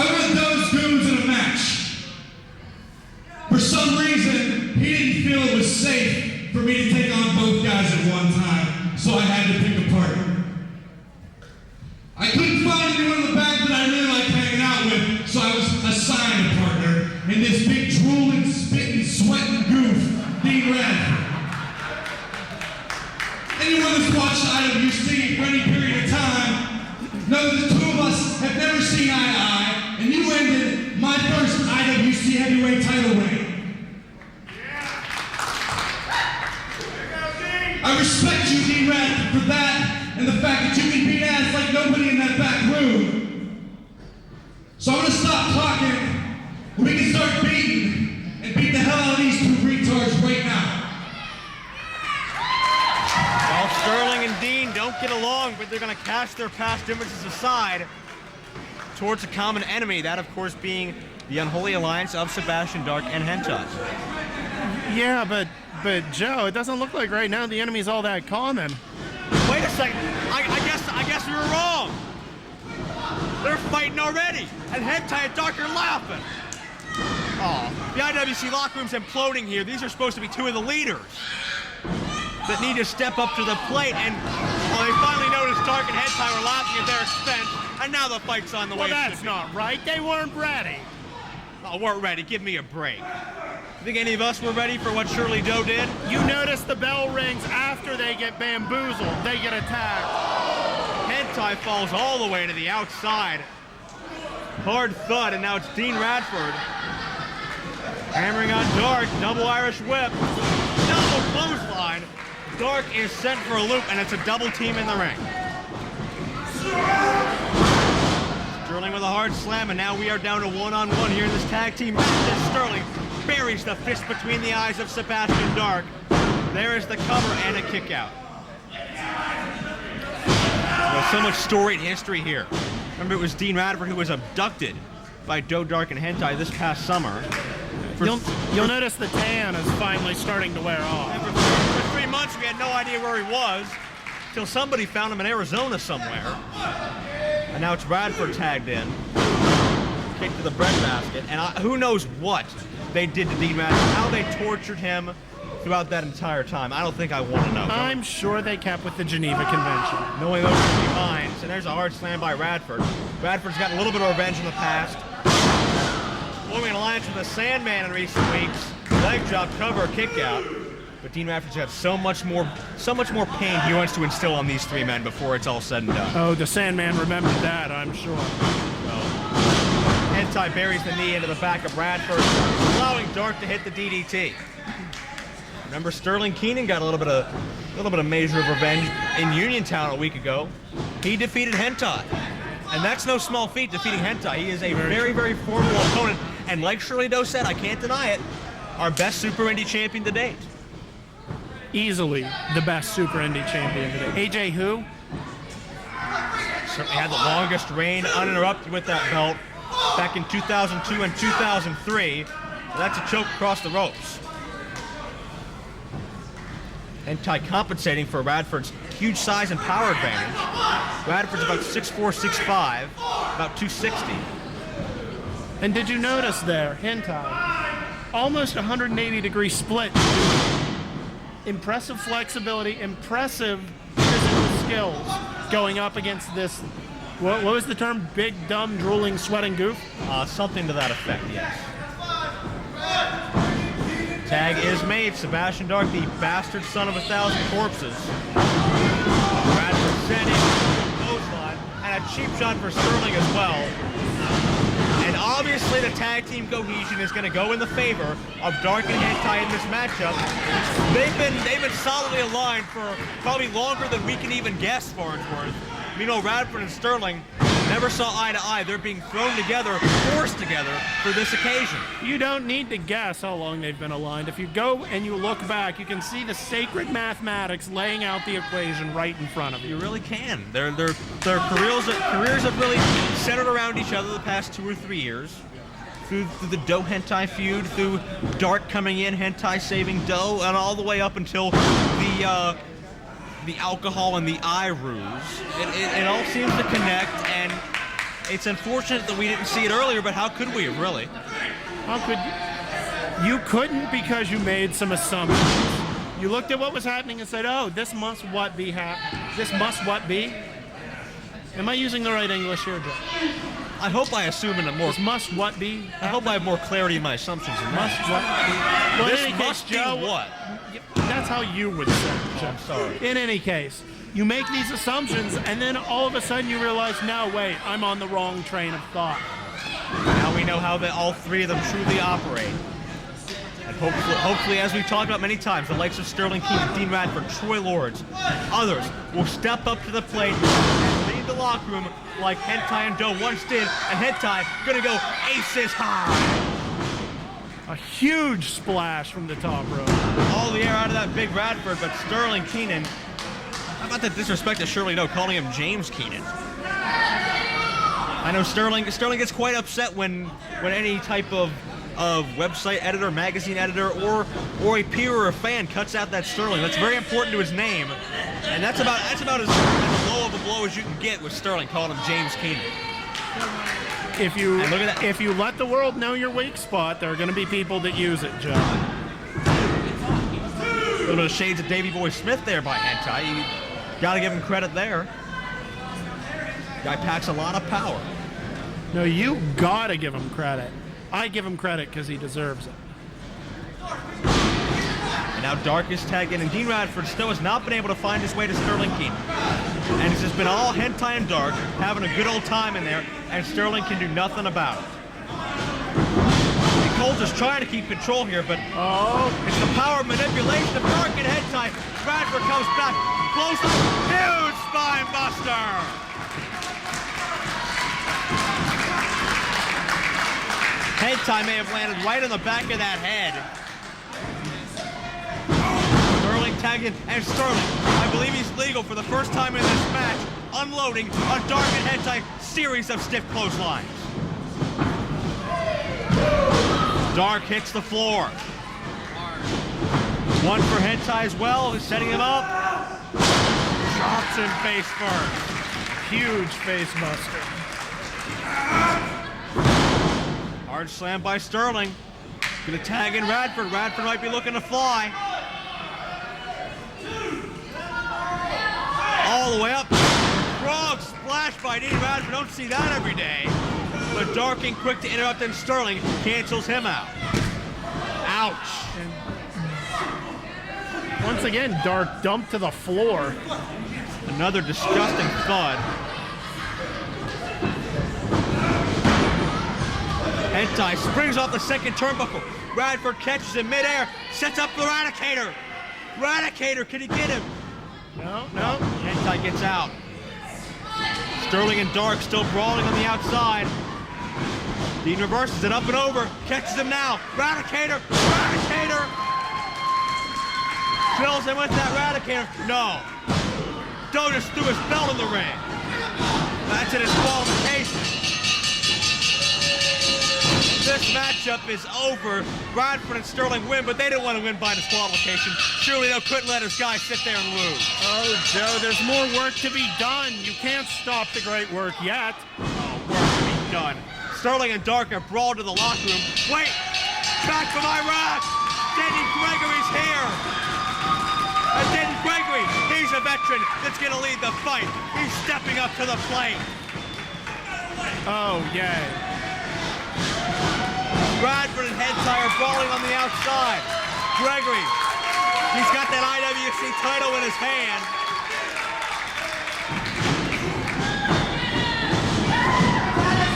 And Doe's grabbing a side headlock. Is this title, we're gonna have this title match now? It looks like we're underway. There's the bell. And we got it about an hour earlier than we expected, and we got an IWC title match. Ladies and gentlemen, the match in the ring, one fall for the IWC Championship, and the challenger, Gregory. He was the challenger. Shirley Doe, ready to equal everything out. Wait a second. Hey, no! Doe with an assault with that chair. That's it. Where is your challenger now, IWC? Who's stepping up to take this title? Oh, he let us down. There's no one here man enough to take the title from Shirley Doe. This contest as a result of a disqualification, Dennis Gregory. What a blatant cheap shot. However, ladies and gentlemen, the only way the title can change hands is via pinfall or submission. Therefore, still IWC champion and his 15th successful fans, Shirley Doe. Well, I don't know how you can be happy with a defense like that. Be a man. Stop right there. Mr. Ref, maybe you know who I am, so let me explain. I'm Dennis Gregory, and just like all these meetings here, I figure everyone's entitled to my opinion, so here it is. I don't know if you know where I've been for the last 12 months, but I've been fighting for this country, and tonight I'm fighting for the IWC, and you're standing in the way of that. I'm only going to tell you to do this once. Restart the match. Hey, no, hold on a second. Either I whip Shirley Doe's ass or yours ass. Well, I don't know if Coulter has the power to restart. Either Wait. way, someone's getting their ass kicked tonight. Look who's here. When did he get it? When did he show up? Bruce Gray? You know, Shirley Doe, it's a little known fact. As of tonight, I run things here in the IWC.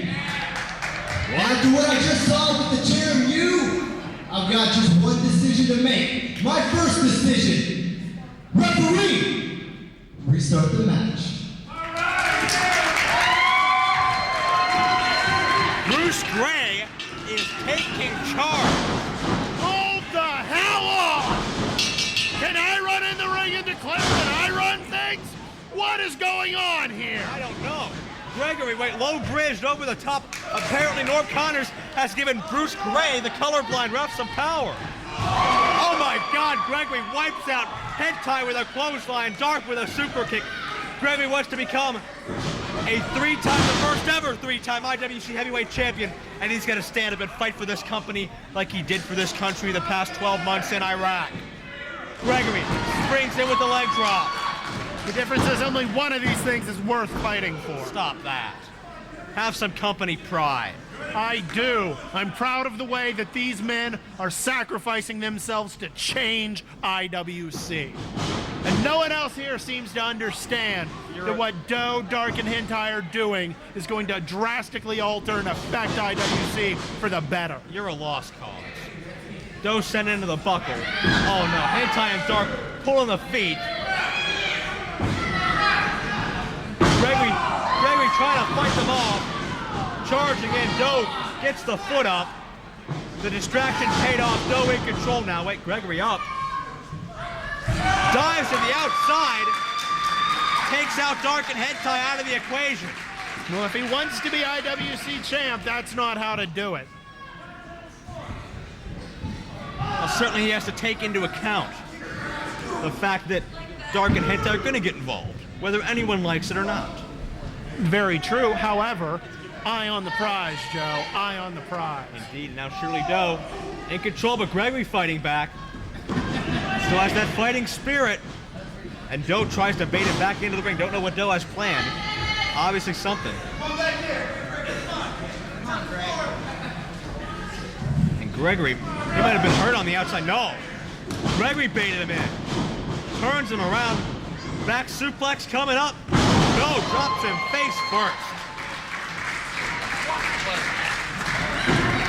Goes for the cover. Dark's got the foot of Coulter. And HENTAI getting involved. But he doesn't make it to 3.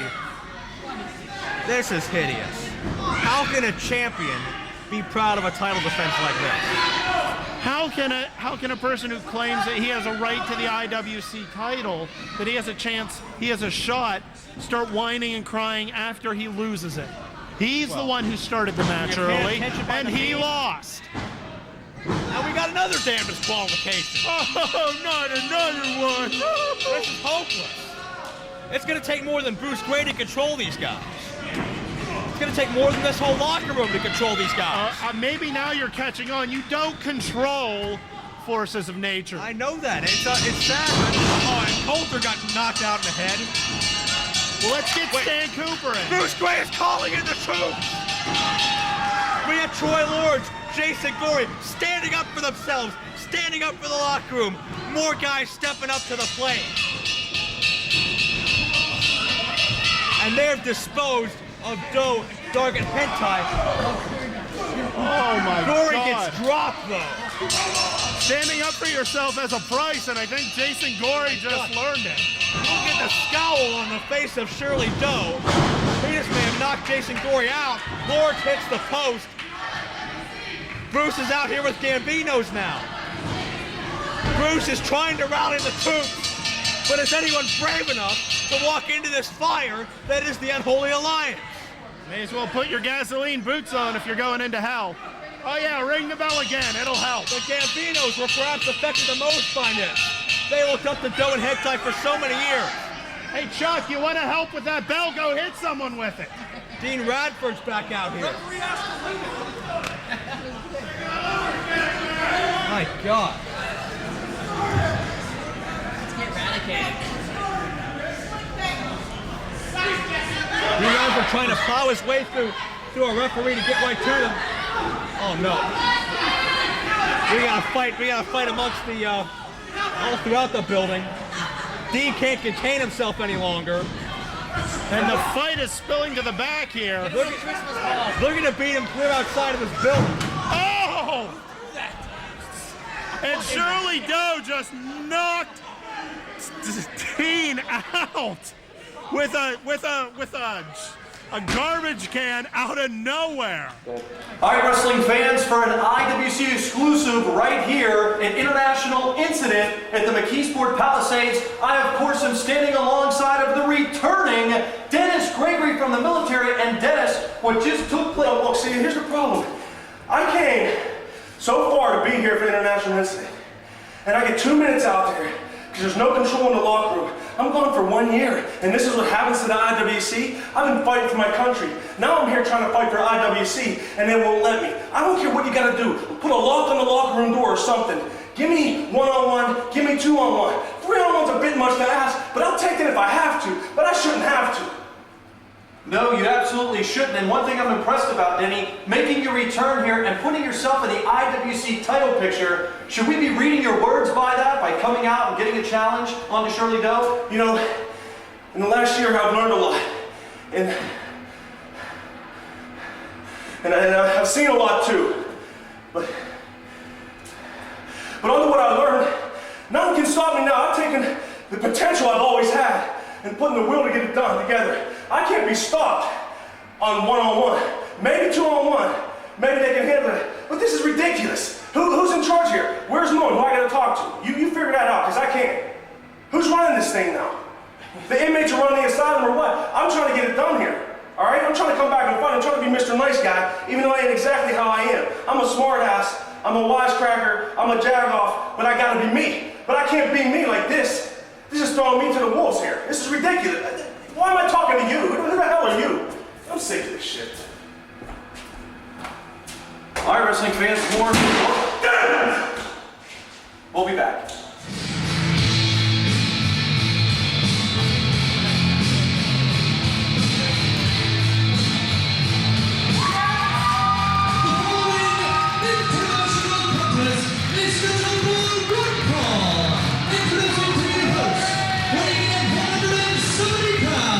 He is from Hales Canyon, Idaho, the new face, Jason Gory. Well, second half action here at International Incident.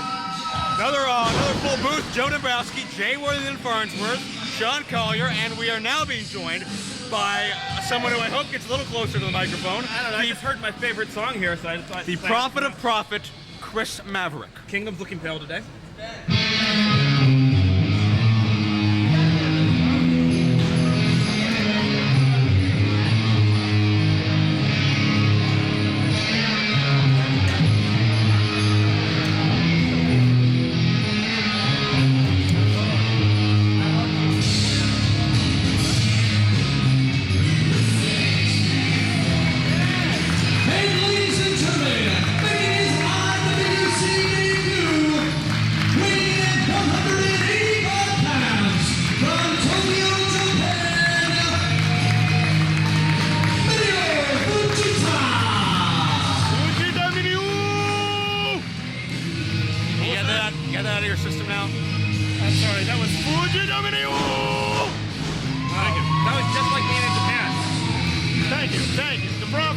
Prophet joining us. I don't know if you mentioned that. I did a moment ago. I'm not real happy about it, but he's I'm kind here. of disappointed. I only got one nickname today. Prophet of Prophet, greatest man alive. Thank you. Etc. Etc. That was a PH. Former ICW, ICWA, Texarkana television champion. You can barely remember the name.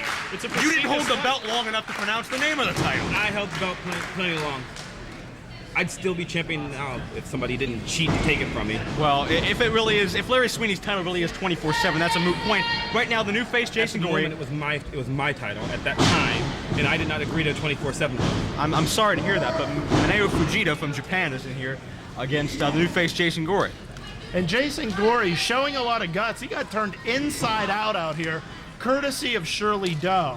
And now, he took a 10-minute intermission, and now he's back in the ring, showing us what he's made of, showing us why he is one of the young lions of IWC. And not that bright. Well, no, that's not true. But... Well, if he were bright, he would have taken the night off. I mean, Shirley Doe's a big guy. Jason Gory's not going to back down from anybody. Now, Mr. Collier, I'm sure you've done some homework in preparation for your appearance. What do you know about Mineo Fujita? Well, Mineo Fujita, much like Soldier, comes to us from the Wrestling Marvelous Future promotion in Japan. He has been there since the very beginning, since WMF's first show.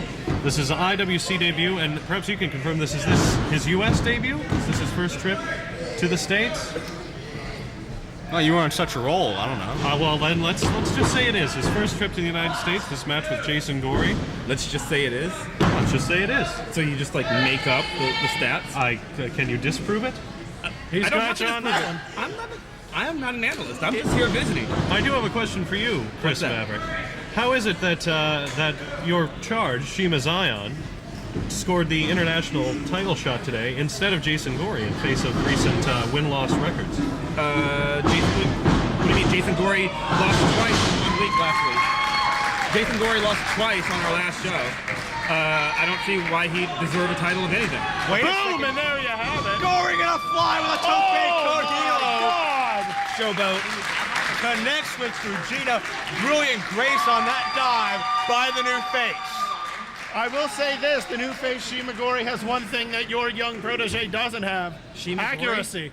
Accuracy. Shima Gory? Shima Gory, that's what I said. Shima Gory. You have a problem with it? You can get out of the booth. I don't have a problem with it. I mean, Shima Zion's a wonderful superstar. Absolutely, it makes sense that Jason Gory I'm a little would excited. steal his gimmick, would steal his name, stolen, just like he stole the title of Newcomer of the Year. Oh, are you still on that? What? It's almost 2006. You're arguing 2004 Newcomer of the Year. Speaking of on that, Fujita For my on money, top Shima of Zion's Gory the for 2006 just Newcomer over of the Year 2 as well. seconds. No, he's not a newcomer anymore. Can you think of anybody better? I can think of a lot of worthy candidates of that title. But Like who? But what about John Bolin? I'm sorry. What about Jason Cage? What about Jimmy D. Licious? What about All right. the separated ribs that are going, that Mr. Now I'm all beflustered because of the Prophet of Fraud. Are you verklempt? I might be a little bit. Verklempt and beflustered. That's a hell of a 1-2 punch. I tell you, Mr. Prophet, if that is your real name, It's one of my you names. will get your comeuppance. That's the second time I work comeuppance in people. Second. Jason Gory having some trouble with Mineo Fujita now.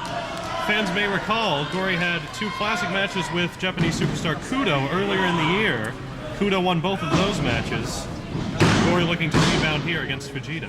He traps Gory's shoulders on the mat momentarily, but can't get the 3 count. And now stomping away on Gory after that submission attempt, trying to stretch away at that shoulder area, but didn't get very far with it. Fujita, of course, wrestling that Japanese style that Gory is somewhat experienced to, thanks to Kudo. And Gory comes right back with that satellite head center. Quick arm drag as well, followed drop kick right up around the facial area, hook of the leg, but Mineo Fujita kicks out. Certainly Fujita not one of the more highly publicized stars we were originally supposed to have here in Japan. Those 0-1 talents such as Tanaka, etc. But I think Fujita's proven that he's just as good as any of them. Oh, he's good. I mean, he's beating Gory. How hard is that? Well, I'm sure you're taking great pleasure in that, aren't you? I'm just here to provide impartial commentary. Well, like all. Yeah, sure. Beautiful float over moonsault. Only the 2 count. Gory's lucky to kick out right there. See, I'm calling the match right down the middle, just like I always do. You're doing my job. Good job. Somebody's got to do your job. Fujita continues to control Gory. Buries the knee, sets up for a whip into the buckle here, perhaps. Shoots him in. And it's all that weight driven right into Jason Gory. Sort of a shoulder thrust into the sternum there, Joe. And now a blatant choke, somewhat of a theme for the night here. But it is effective, and I know you love it, Mr. Farnsworth, and I know you've probably done it tonight, Mr. Maverick. Sorry, what? Blatant choke is the maneuver. What are you insinuating, Carly? Well, it's a choke that's rather flagrantly illegal. I'm sorry, I didn't see that. Which monitor are you gentlemen looking at? Oh! I just saw some stomps, and I saw a kick to the head right there. And I'm seeing Fujita in control of this match, and he may have 3 if he opts to go for a cover, but he does not. I think he's toying with him at this point. Well, you don't want to do that with Jason Gory. You know that firsthand, and so does Shima Xion. This kid's got a lot of fight left in him, and there have been times where you thought he was down and out, but then he came back to win that match. I will give Jason Gory credit. I mean, at this point, I think that his neck would be broken 4 or 5 times from Shima, and he's still stupid enough to keep getting back up, so, you know. Gory, of course, recently defeated Shima Xion to take the title of 2004 Newcomer of the Year. Why are you living in the past? Oh, now. Buries the knees into the throat. Gory also beat you for that ICWA championship. That was not a sanctioned bout. Was it more sanctioned when you won the title? Yes. When I won the title, I won against Larry Sweeney, who had a 24/7 clause in his contract. That title was available for the taking. I had no such clause. Gory should never have been able to attack me. Didn't Larry Sweeney also beat Jason Gory thanks to the 24/7 rule, which isn't in Gory's contract? That was irrelevant. That's none of my business. True. Drop kick to the midsection by Fujita. Great vertical leap there with Gory perched on that top rope. Gonna go high risk. Hurricane Rana. Beautiful takeover. And if Fujita covers, that should be about it. Goes for the cover now. Just a split second of a delay on that. There's a bit of a difference between the Japanese and American style. Mr. Collier, I know you have studied a little bit of the different styles of wrestling, at least as far as watch the matches, know a little bit of the differences. Why don't you tell the fans at home a little bit of what we're looking at here? Well, I can tell you that I think the main problem that Gory is facing, and he faced in this match with Kudo, is the more high-impact style. Strikes. Went for the QAS. Fujita put the brakes on, but Gory still drives down with the momentum and gets a count of 2. The strikes and the offensive maneuvers in Japan are a lot more focused on impact, particularly to the head and chest. And I think that a lot of Kudo's offense, particularly the top rope double knee, got in Gory's way during those matches. But Gory seems to be adopting a more... Gory's adopting a more what? Seems to be adopting the mat right about now. But Gory needs to adopt a more aggressive style as opposed to the more American cruiserweight style if he hopes to do well against the Japanese competitors. Fujita picks up Gory in a slam position and just drops the front part of his body down on that canvas. And now going high risk one more time. He's on top. 450 splash! Fujita gets the win. 450 splash. Where have we seen that before? Well, as you were saying, Jason Gory not the most experienced and getting his first taste of Japanese competition here in IWC. And 0 for 3 against Japanese competitors. Maybe he needs to learn that style just a bit more before trying it again. Well, Fujita's certainly impressed, and I'll let Mr. Collier and Mr. Maverick, our 2 guests, have the final words here in this segment.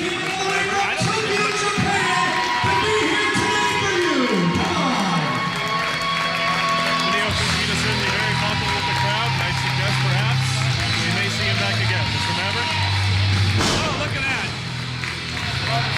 Springboard backflip, just like someone else. Crowd is saying. Who might that Drop be? him on his head! Drop him on his head! Oh, stop. Petey Williams, I got something to tell you. I'm the Super Indy champion, the fabulous John McChesney. Tonight's the last night that we're here at the Palisades. You know what this place means to me? This is the place where I bled for this title right here. This is the place that I beat CM Punk, Glenn Spectre, and Low Key all in the same night. This is the place that Pittsburgh brought me to so I could get my Super Indy title. This is the place that after tonight, IWC won't be at anymore. And it breaks my heart, but Petey, you will never ever beat me in your life, especially when we're at the Palisades. And another thing, I heard tonight's the international incident from Canada. You know what, buddy? I got something for you. I'm from the good old US of A. I've ran into your types before with Team Canada, up in Buffalo, Johnny Devine and Scott Demore. I saw how you guys work. It ain't gonna happen like this tonight, or like that, excuse me. So you know what, Petey Williams? One more time for IWC at the Palisades. Super Indy title coming home with me, and you're not leaving America with anything.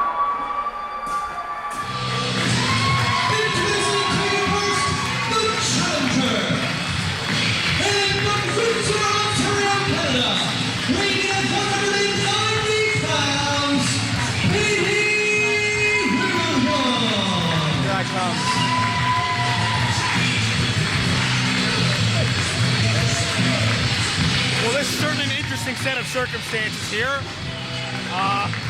Joe Dombrowski alongside Mr. Number 1, Darren Smythe. We've got, weren't you on the security staff a few years? You look familiar.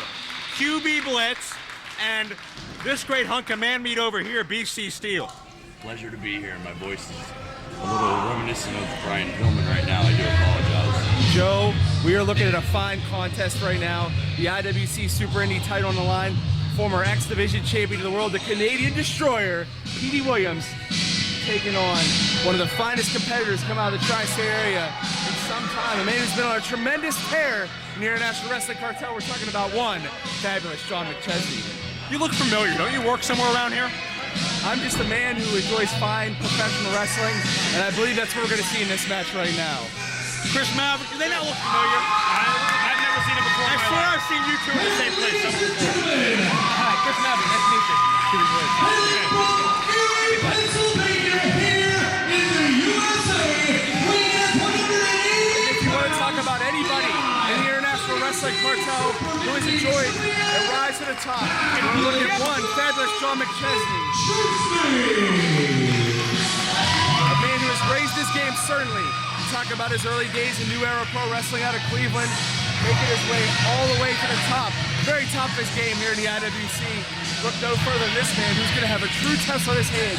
Look at the man, Petey Williams, who has beat all the greatest junior heavyweight wrestlers in the world. Talk about your AJ Styles, your Chris Sabin, your Frankie Kazarian. Petey Williams has beat them all. And fabulous John McChesney enjoys his greatest challenge to date right here tonight at the Palisades. Man, you're on a roll. What are you talking about? I think it's awful that McChesney is out here just taunting Petey Williams. Look at him. I mean, the man's Canadian. Maverick, I have to ask you, what is with people crashing the broadcast booth and then talking in a Canadian accent? I don't know. We saw Sebastian Dark earlier tonight. I hate Canadians. Well, Joe hates Canadians too. I don't know why. Hey, I only hate one Canadian. Why do you hate Canada?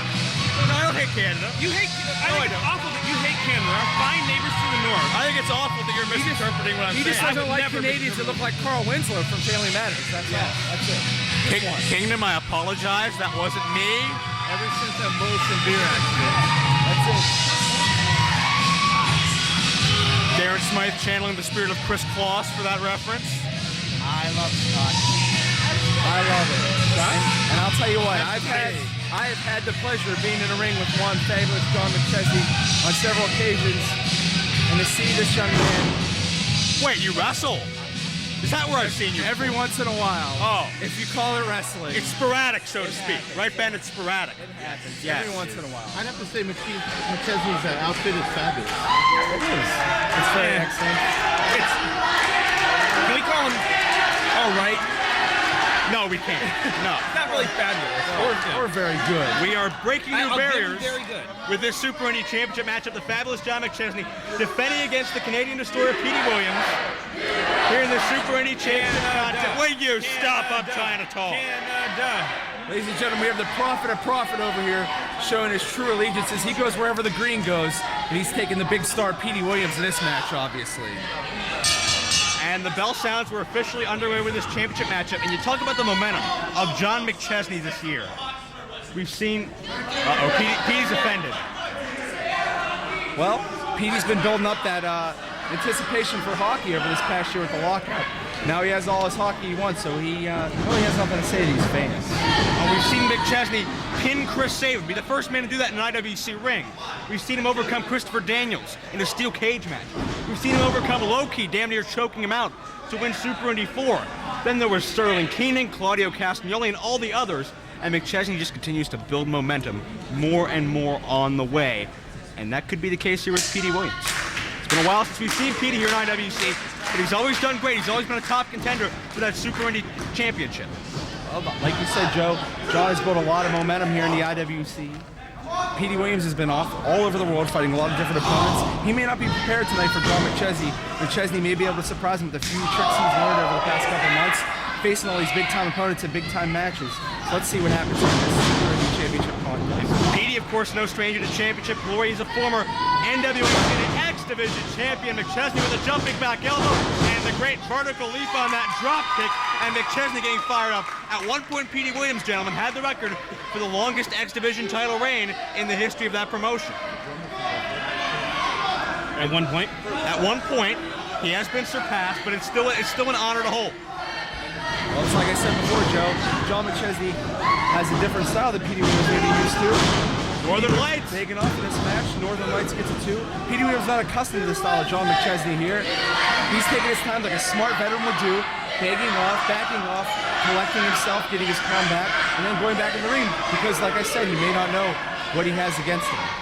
Beautiful bridge on that Northern Lights moments ago. I think the only interaction that Petey and McChesney have ever had before may have been this past December in that four-way dance for the then vacant Super Indy Championship. And we saw this war started before the bell even rang. McChesney, the hair, illegal move by John McChesney. McChesney coming out to Born in the USA to counter out the leader of Team Canada, Petey Williams. And McChesney up and over. He's going to try to powerbomb Petey on the floor. Well, Chris Mavick, I don't believe you're aware. Leg drop to the throat. Ever since 9/11, it's totally illegal for people from America to do whatever we want to foreign countries. Foreign countries? It's Canada. It's a bit of a political like the 51st statement. State. Come on. Here we go. John McChesney tried to the sunset flip powerbomb over the top rope to the floor. Petey Williams using his veteran wiles to stop that and cut him off with a leg drop on the apron. I don't know how I lose control of this booth every week. Every week somebody shows up. Whether they're invading from the locker room, invading from across town. I can't keep these people out of this booth. It's ridiculous. We fit any more people in here. Absolutely. Well, you'd be the expert on how many men to fit into a closed location, wouldn't you, Mr. Steele? Unless there's monetary gain. But the matter at hand is the Super Indy Championship right now, and Petey Williams elevates John McChesney. Hey. On the top rope. No more. Here. I'm putting a freeze. No more. Trio woe. Petey Williams has John McChesney set up as we are joined by the first male Filipino supermodel in wrestling. And my best friend, Mr. Shima Xion. Oh, Canada by Petey Williams. Now he is on the attack. Much to the chagrin of these fans in attendance here at the Palisades. Just like on the 30 Canadians, you just saw that cheating move right there. And that's right. I didn't see anything. What are you talking about? I wouldn't. You know, I've had many conversations with Mr. Williams there, and I don't think he'd ever resort to cheating or anything nefarious of any kind. Kingdom couldn't get across the board this time. Petey with a slam. 2. Hey, the Grey Cup's on. I believe Kingdom is out defending his World Announcer Championship, something the likes of which Mr. Dombrowski here has never seen. What a farce that is. I believe he may be defending his World Molson Drinking Championship. Wrenching in a submission hold. But announcing, I don't know. Maybe he's auditioning for Family Matters on Broadway. Maybe that's what it is. I don't know why he's on here. And he's going to hear this at some point. He's going to hear it. That's okay. Carl had a hard time with Oracle, and I'm sure he's going to have a harder time with me. McChesney trying to fight back, but Petey counters. Quick neck breaker. Into the ropes a second time. Drives him all the way down. Petey Williams may have the Super Indy Championship won here. 2 and a kick out by our Iron Man referee of the evening, Stephen Coulter. I noticed that Steve Porter has lost his studded belt tonight. Maybe I've been unaware of the proceedings here at the International Wrestling Cartel, but I'm glad he's lost the belt. I think we cracked down on the studded belt, but the studded belt's not the story here. The story is my belt's studded. I don't care. Petey Williams is in control of John McChesney. Do you think maybe I should go referee? I think you should go leave. I don't care what you do. There's a backbreaker. You don't care if I go referee right now? As long as you're out of my hair, there's a backbreaker by Petey Williams. Chris Maverick, you are the prophet of profit and the fashion plate of IWC. Second hook on the inside, buries the elbow into the throat. Cover, again Petey with the near fall. But we've seen John McChesney battle back from so much resilience in the past. You've got to wonder how much it's going to take. Could it take a Canadian destroyer, maybe two, to keep down John McChesney? Well, just like Canada, he was so close, but yet so far away. Petey Williams channeling the great Bret Hart with that middle rope elbow drop. Oh yeah. That knife edge chop, much like with Low-Key at Super Indy 4, only served to fire up John McChesney, and McChesney hammering away on Petey Williams. It's the huge comeback we've become so accustomed to seeing. Yes. But Irish whip into the corner by Petey Williams. Petey falls in, move out of the way. Sunset flip powerbomb. John McChesney catches him. Maybe that took all that he had out of him. That was a move that looked like it'd be out of desperation. What would you say, Joe? Right you are, and it looks like this could be the turning point in the match. Colt are with the obligatory 10 count. It's obligatory? That's the rules, yes. And McChesney trying to fire himself up, looking for that second burst of adrenaline. So what happens when he gets to 10? Well, then it'd be a double count out. Do you think Colt can count to 10? I think so, yeah. He seems to have trouble with 3. Well, that's not my department. That's only in your matches, and most of them should be fought to a 2 count. Sorry, we should have special rules. Slugfest centering between champion and challenger. McChesney meeting Petey Williams blow for blow. Another shot by McChesney, not backing down. Now going to the knife edge chop, ducking the right hand. McChesney hits a second. McChesney maybe starting to build the momentum. The tide may be starting to turn here ever so slightly. Petey caught him, but McChesney came right back with another. The overhand chop by John McChesney. Fires by ducked the head too early. Petey with the foot up. McChesney rolls out of harm's way. Petey charges. Petey gets draped across that ring cable. May have knocked him silly momentarily. Going for the snake eyes. Oh! Face first across that top turnbuckle. That tombstone pile driver position. I thought John McChesney was going for the pile driver. Springboard drop kick by the champion. McChesney got the title retained. Count of 2. Unbelievable. I thought that special snake eyes move combined with that springboard top rope drop kick put an end to the Canadian Destroyer's quest for the Super Indy title, but I was wrong. Petey sending to the buckle. And McChesney gonna start unloading with right hands. Petey pushes him off, and McChesney meets him. How many more people can we get in this goddamn booth? Farnsworth, I'm sorry. Is there a clown over there? What the hell is going on here? No! Oh my God. Flips into the side Russian leg sweep, trademark Petey Williams offense. Mr. Farnsworth, I'm sure you have a stockbroker to talk to somewhere. I'm sure you can keep busy. I lost control again for the third straight broadcast. I leave you alone for 5 minutes now, and we know what's coming based upon the stopping. He's reeling him in. Well, no, it sets him up for the Canadian Destroyer. McChesney counters, tries to drop down, but Petey has a counter for that. Sharpshooter.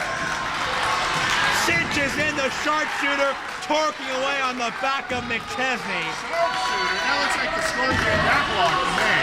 Petey drops down to a knee to add extra leverage. The end of Fabulous's reign right here. Petey tried to pull that arm away from the rope, didn't get there in time. Unbelievable. As we said before, McChesney has been tested time and time again over the past couple months. That was another test that sharpshooter has put away many top competitors around the world. Fabulous, not was John McChesney able to get to the ropes and break that hold. Unbelievable. Petey has McChesney right where he wants him. The sharpshooter didn't get the submission, but it significantly weakened the Fabulous one. And now Petey Williams has him at his mercy. I thought the Fabulous one was adorable Adrian Adonis. Oh, stop. Suplex, wait. Inside cradle. Only got 2. Quick roll up. Petey rolls out. Buries the feet right into the side of the head. McChesney maybe out. Here it comes. There it is. Canadian Destroyer counter. McChesney going for the TKO. Drops him with the TKO, but can he get the cover? Is this it? McChesney, no, kick out of the TKO. What a fantastic match we're seeing right here. McChesney has put quite a few individuals away with that TKO. But it wasn't enough to polish off Petey Williams. This match continues, but you can tell how physically spent both men are. Much like you hear in the Impact Zone in Orlando, dueling chants, the fans may not like Petey's stances as far as being a Canadian, but they respect his ability as a performer. And you're seeing that right here. The fans are divided 50-50. Fabulous Sean McChesney and Petey Williams. No doubt about that. Certainly a lot of fans supporting McChesney as well. Superplex. Petey tries to fight out. I think Petey's going to do more than try. What is he going for here? Oh my God. I think he might even go for a top rope Canadian Destroyer. McChesney counters. Hurricane Rana. McChesney retains the title. Unbelievable. Canadian Destroyer from the top rope reverse. The top rope Rana. Fabulous Sean McChesney takes all that Petey Williams has and still puts him away.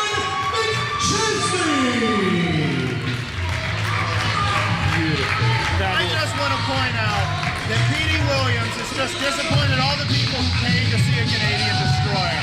Typical of Canadians, always letting you down. That's not exactly his fault, but...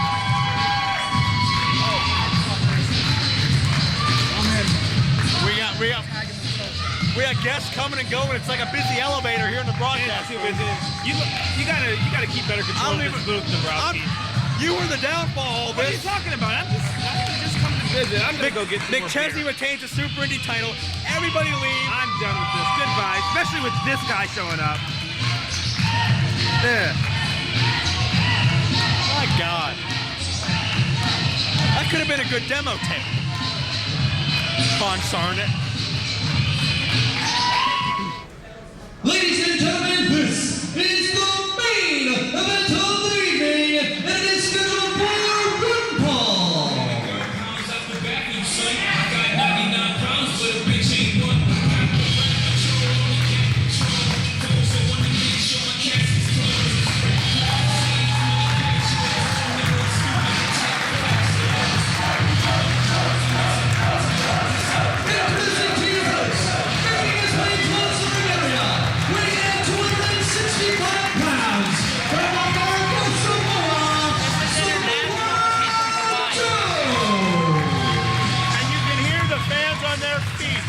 For Joe Dombrowski. Joe, you got the support of the house. Not quite. 6 feet tall, nearly 270 pounds. The Samoan submission machine, Samoa Joe, set to take on a man still undefeated here in IWC. Joe Dombrowski, Jay Worthington, Farnsworth, and Glenn Specter bringing you Samoa Joe versus Chris Sabin. You know, you look at Samoa Joe, and you just, I mean, it's just raw power. It bleeds off him when he's in the ring. He has an aura almost of him.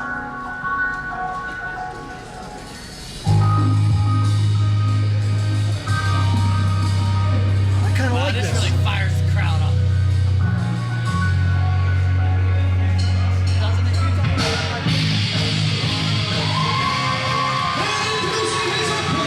From Detroit, Michigan, weighing in 215 pounds, the future, Chris Sabin.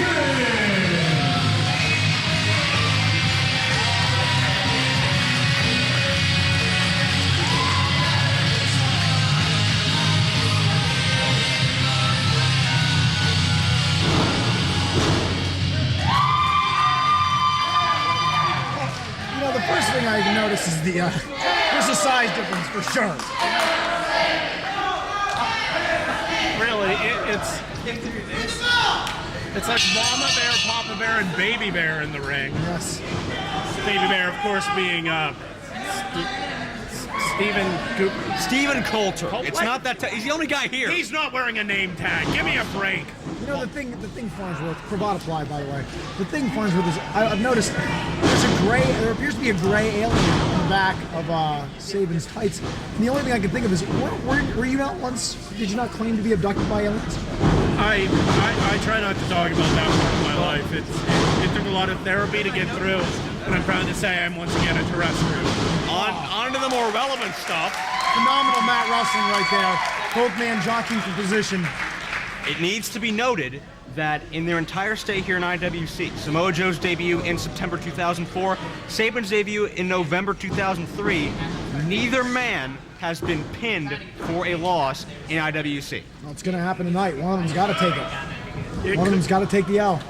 It could be a draw. That's true. Indeed, that's correct.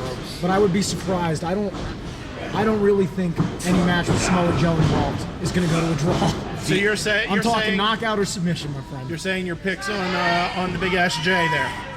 I mean, size has a lot to do with it. I mean, like, he's just Samoa Joe's going to be able to overpower him. If I was Chris Sabin in this situation, if I was wrestling Samoa Joe, there's only one thing he can do, and that's not the position he wants to be in. See, right now, this is giving Joe the perfect opportunity. He can apply his strength without having to apply a lot of effort. What Sabin needs to do is keep him moving. He's got to wear the big man down, gas him out. Slap him around a little. Make him look silly. I see what you're saying. The only time Chris Sabin has been pinned here in IWC was part of a best-of-3 falls match that he was eventually victorious in. Samoa Joe has never been pinned here in IWC and has rarely been pinned anywhere over the past 2.5 years. Big knee lift. And a second one. That takes the fight right out of you, Dombrowski, I swear to God. That's no ordinary knee. That's 270 pounds of power behind him. And this is Sabin. It's a high drop kick. But you see, he didn't even drop. He's still up. Sabin tries to take out that vertical base. That brought him down. Finally, enough kicks knocks the big man down. And Sabin gonna do what he does best. He's gonna fly. Tope through the ropes, the suicide dive. But it barely takes the big man down. So Glenn, with your expertise in the ring, let's say you step into the ring versus a Samoa Joe. What's your strategy? How are you going to try and get that mark in the W column? Oh, Farnsworth, I gotta hope he doesn't fall. I gotta hope he falls for the mind games, brother. Because he's a big guy. I'd love to wrestle him. I'll tell you what, I would definitely be studying those tapes. I'd definitely be trying to tire him out. And I would not want to go strike for strike with him. Keep in mind the resilience and the endurance of Samoa Joe as well. Frequent 60-minute draws in other promotions. That is true. He not only has size and power, but he has the endurance as well. He's the complete package. And perhaps his greatest win in IWC, he was able to tap out AJ Styles. Totally clean tap out centering with that coquina clutch, that choke sleeper. As you see Samoa Joe muscle Sabin down, raw strength on his neck. Standing Uranagi slam, oh my God. So other side of the ring, Glenn, let's say you're facing the future Chris Sabin. Mm-hmm. What's and your that's strategy? What actually happened in IWC. What was your strategy? You know, I'll be honest with you, I didn't know a whole lot about Sabin. Sabin didn't know a whole lot about me. We had never faced each other before. Stop, kick, knee drop, that 3-strike combo by Samoa Joe. Goes for the cover. Only gets 2, but imagine how much it takes out of Chris Sabin to kick 270 pounds off of his body. And that is going to take its toll over the time of this match. The more pins he has to kick out of, the more he has to fight from here, fight from this down position underneath the weight of Samoa Joe. It's going to take a lot. It takes a lot of the fight out of you. And there are times when you're in a move like this, Dombrowski, Farnsworth, you're stuck in a move like this, and man, the only thing you're thinking about is, oh, how am I going to hang on? You're hanging on for dear life. I think that... I'm sorry, go right ahead. Rear down hold cinched by Samoa Joe, driving the knee into the spine as well, but Sabin back up to the vertical base. What I was going to say is the one thing I've noticed about Joe is that his strength is that he knows his weakness. He's a big man. He's not going to be able to stay toe for toe with the quickness of someone like the future Chris Sabin. He's keeping the match at his pace, doing a lot of wear down maneuvers, a lot of things that accentuate his positives, and that's what gives him the victory time and time again. Pair of hard knife edge chops in that corner. Sends him into the opposite side. Oh. Running knee strike, and it's face wash time. The crowd approves. This won't be pretty. Look out! Oh! Shades of Wonderman Glenn Specter there. Not exactly, Farnsworth. But I appreciate you thinking that Samoa Joe would do an homage to me, but... Joe goes for the cover once again, gets the count of 2. That's purely his own, or Otani's. And Joe just taking a moment to regroup here. He's got all the strategy. time. Dombrowski, when your face has been scraped off like that, you have all the time in the world. No doubt. Now back to that rear chin lock with the knee driven into the spine as well. Guys, what do you think of this? The crowd seems split right down the middle. Not surprised by that at all. The mutual respect that these fans have for both men, for what they bring to the table, is very apparent. Both men have had so much success, so much momentum here in IWC in the past. And Sabin just wild blows, fights his way out of that chin lock finally. Charging in. Clothesline, can't take him off his feet. He's staggered. Unbelievable. Second time, but Joe fights back. Charging. Sabin meets him with a kick. Sabin gonna go aerial. Hurricane flips the big man over. Sabin charging and takes him down with a clothesline on that occasion. Phenomenal resilience. Now he hooks that huge leg, and he only gets two. We talked about how tough it would be for Chris Sabin to kick out of Samoa Joe's pin. How tough is it going to be to Chris Sabin to get all that body weight on top of Joe's frame? Very true. Kick to the midsection. Springs off. Tornado DDT. What impact. Countering size with speed. Got him. No. I think if I were the future Chris Sabin right now, what I would be doing is trying to choke Samoa Joe as much as possible. Keep that wind out of him. And, you know, hopefully he passes out. Well, thankfully, Farnsworth did not defeat Chris Sabin. True. I wouldn't have nearly as much money then. Sabin getting himself fired up. I don't know if I've ever Going seen for that Rana again. Once too often. Power slam. Rapid power slam. I was about to say, I can't remember anyone having this much offense on Samoa Joe and IWC, but Joe comes right back. Holding power bomb. And he turns it right into the STF. That beautiful transition. Step A, right to step B.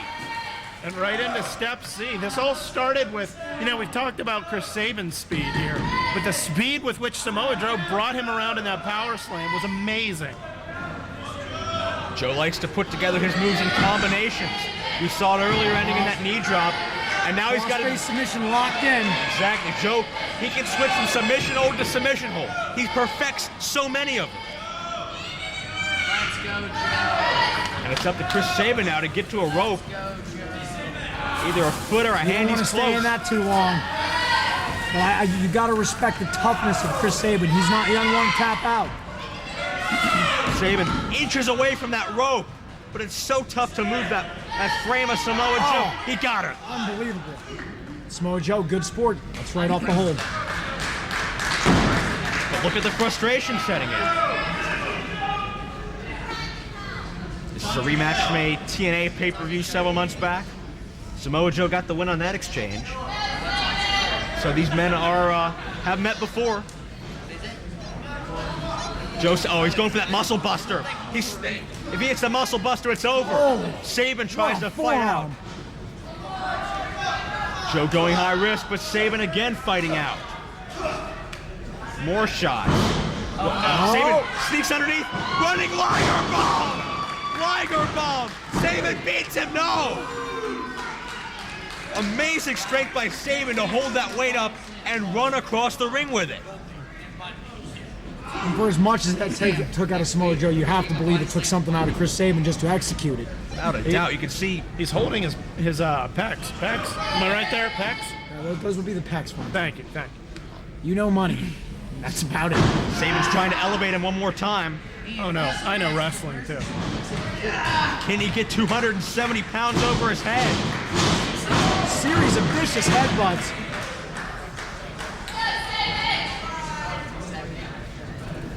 Sabin gonna go for it one more time. It looks like Joe's trying to muscle him up. Just plants him on that top rope. Muscle buster, here it comes.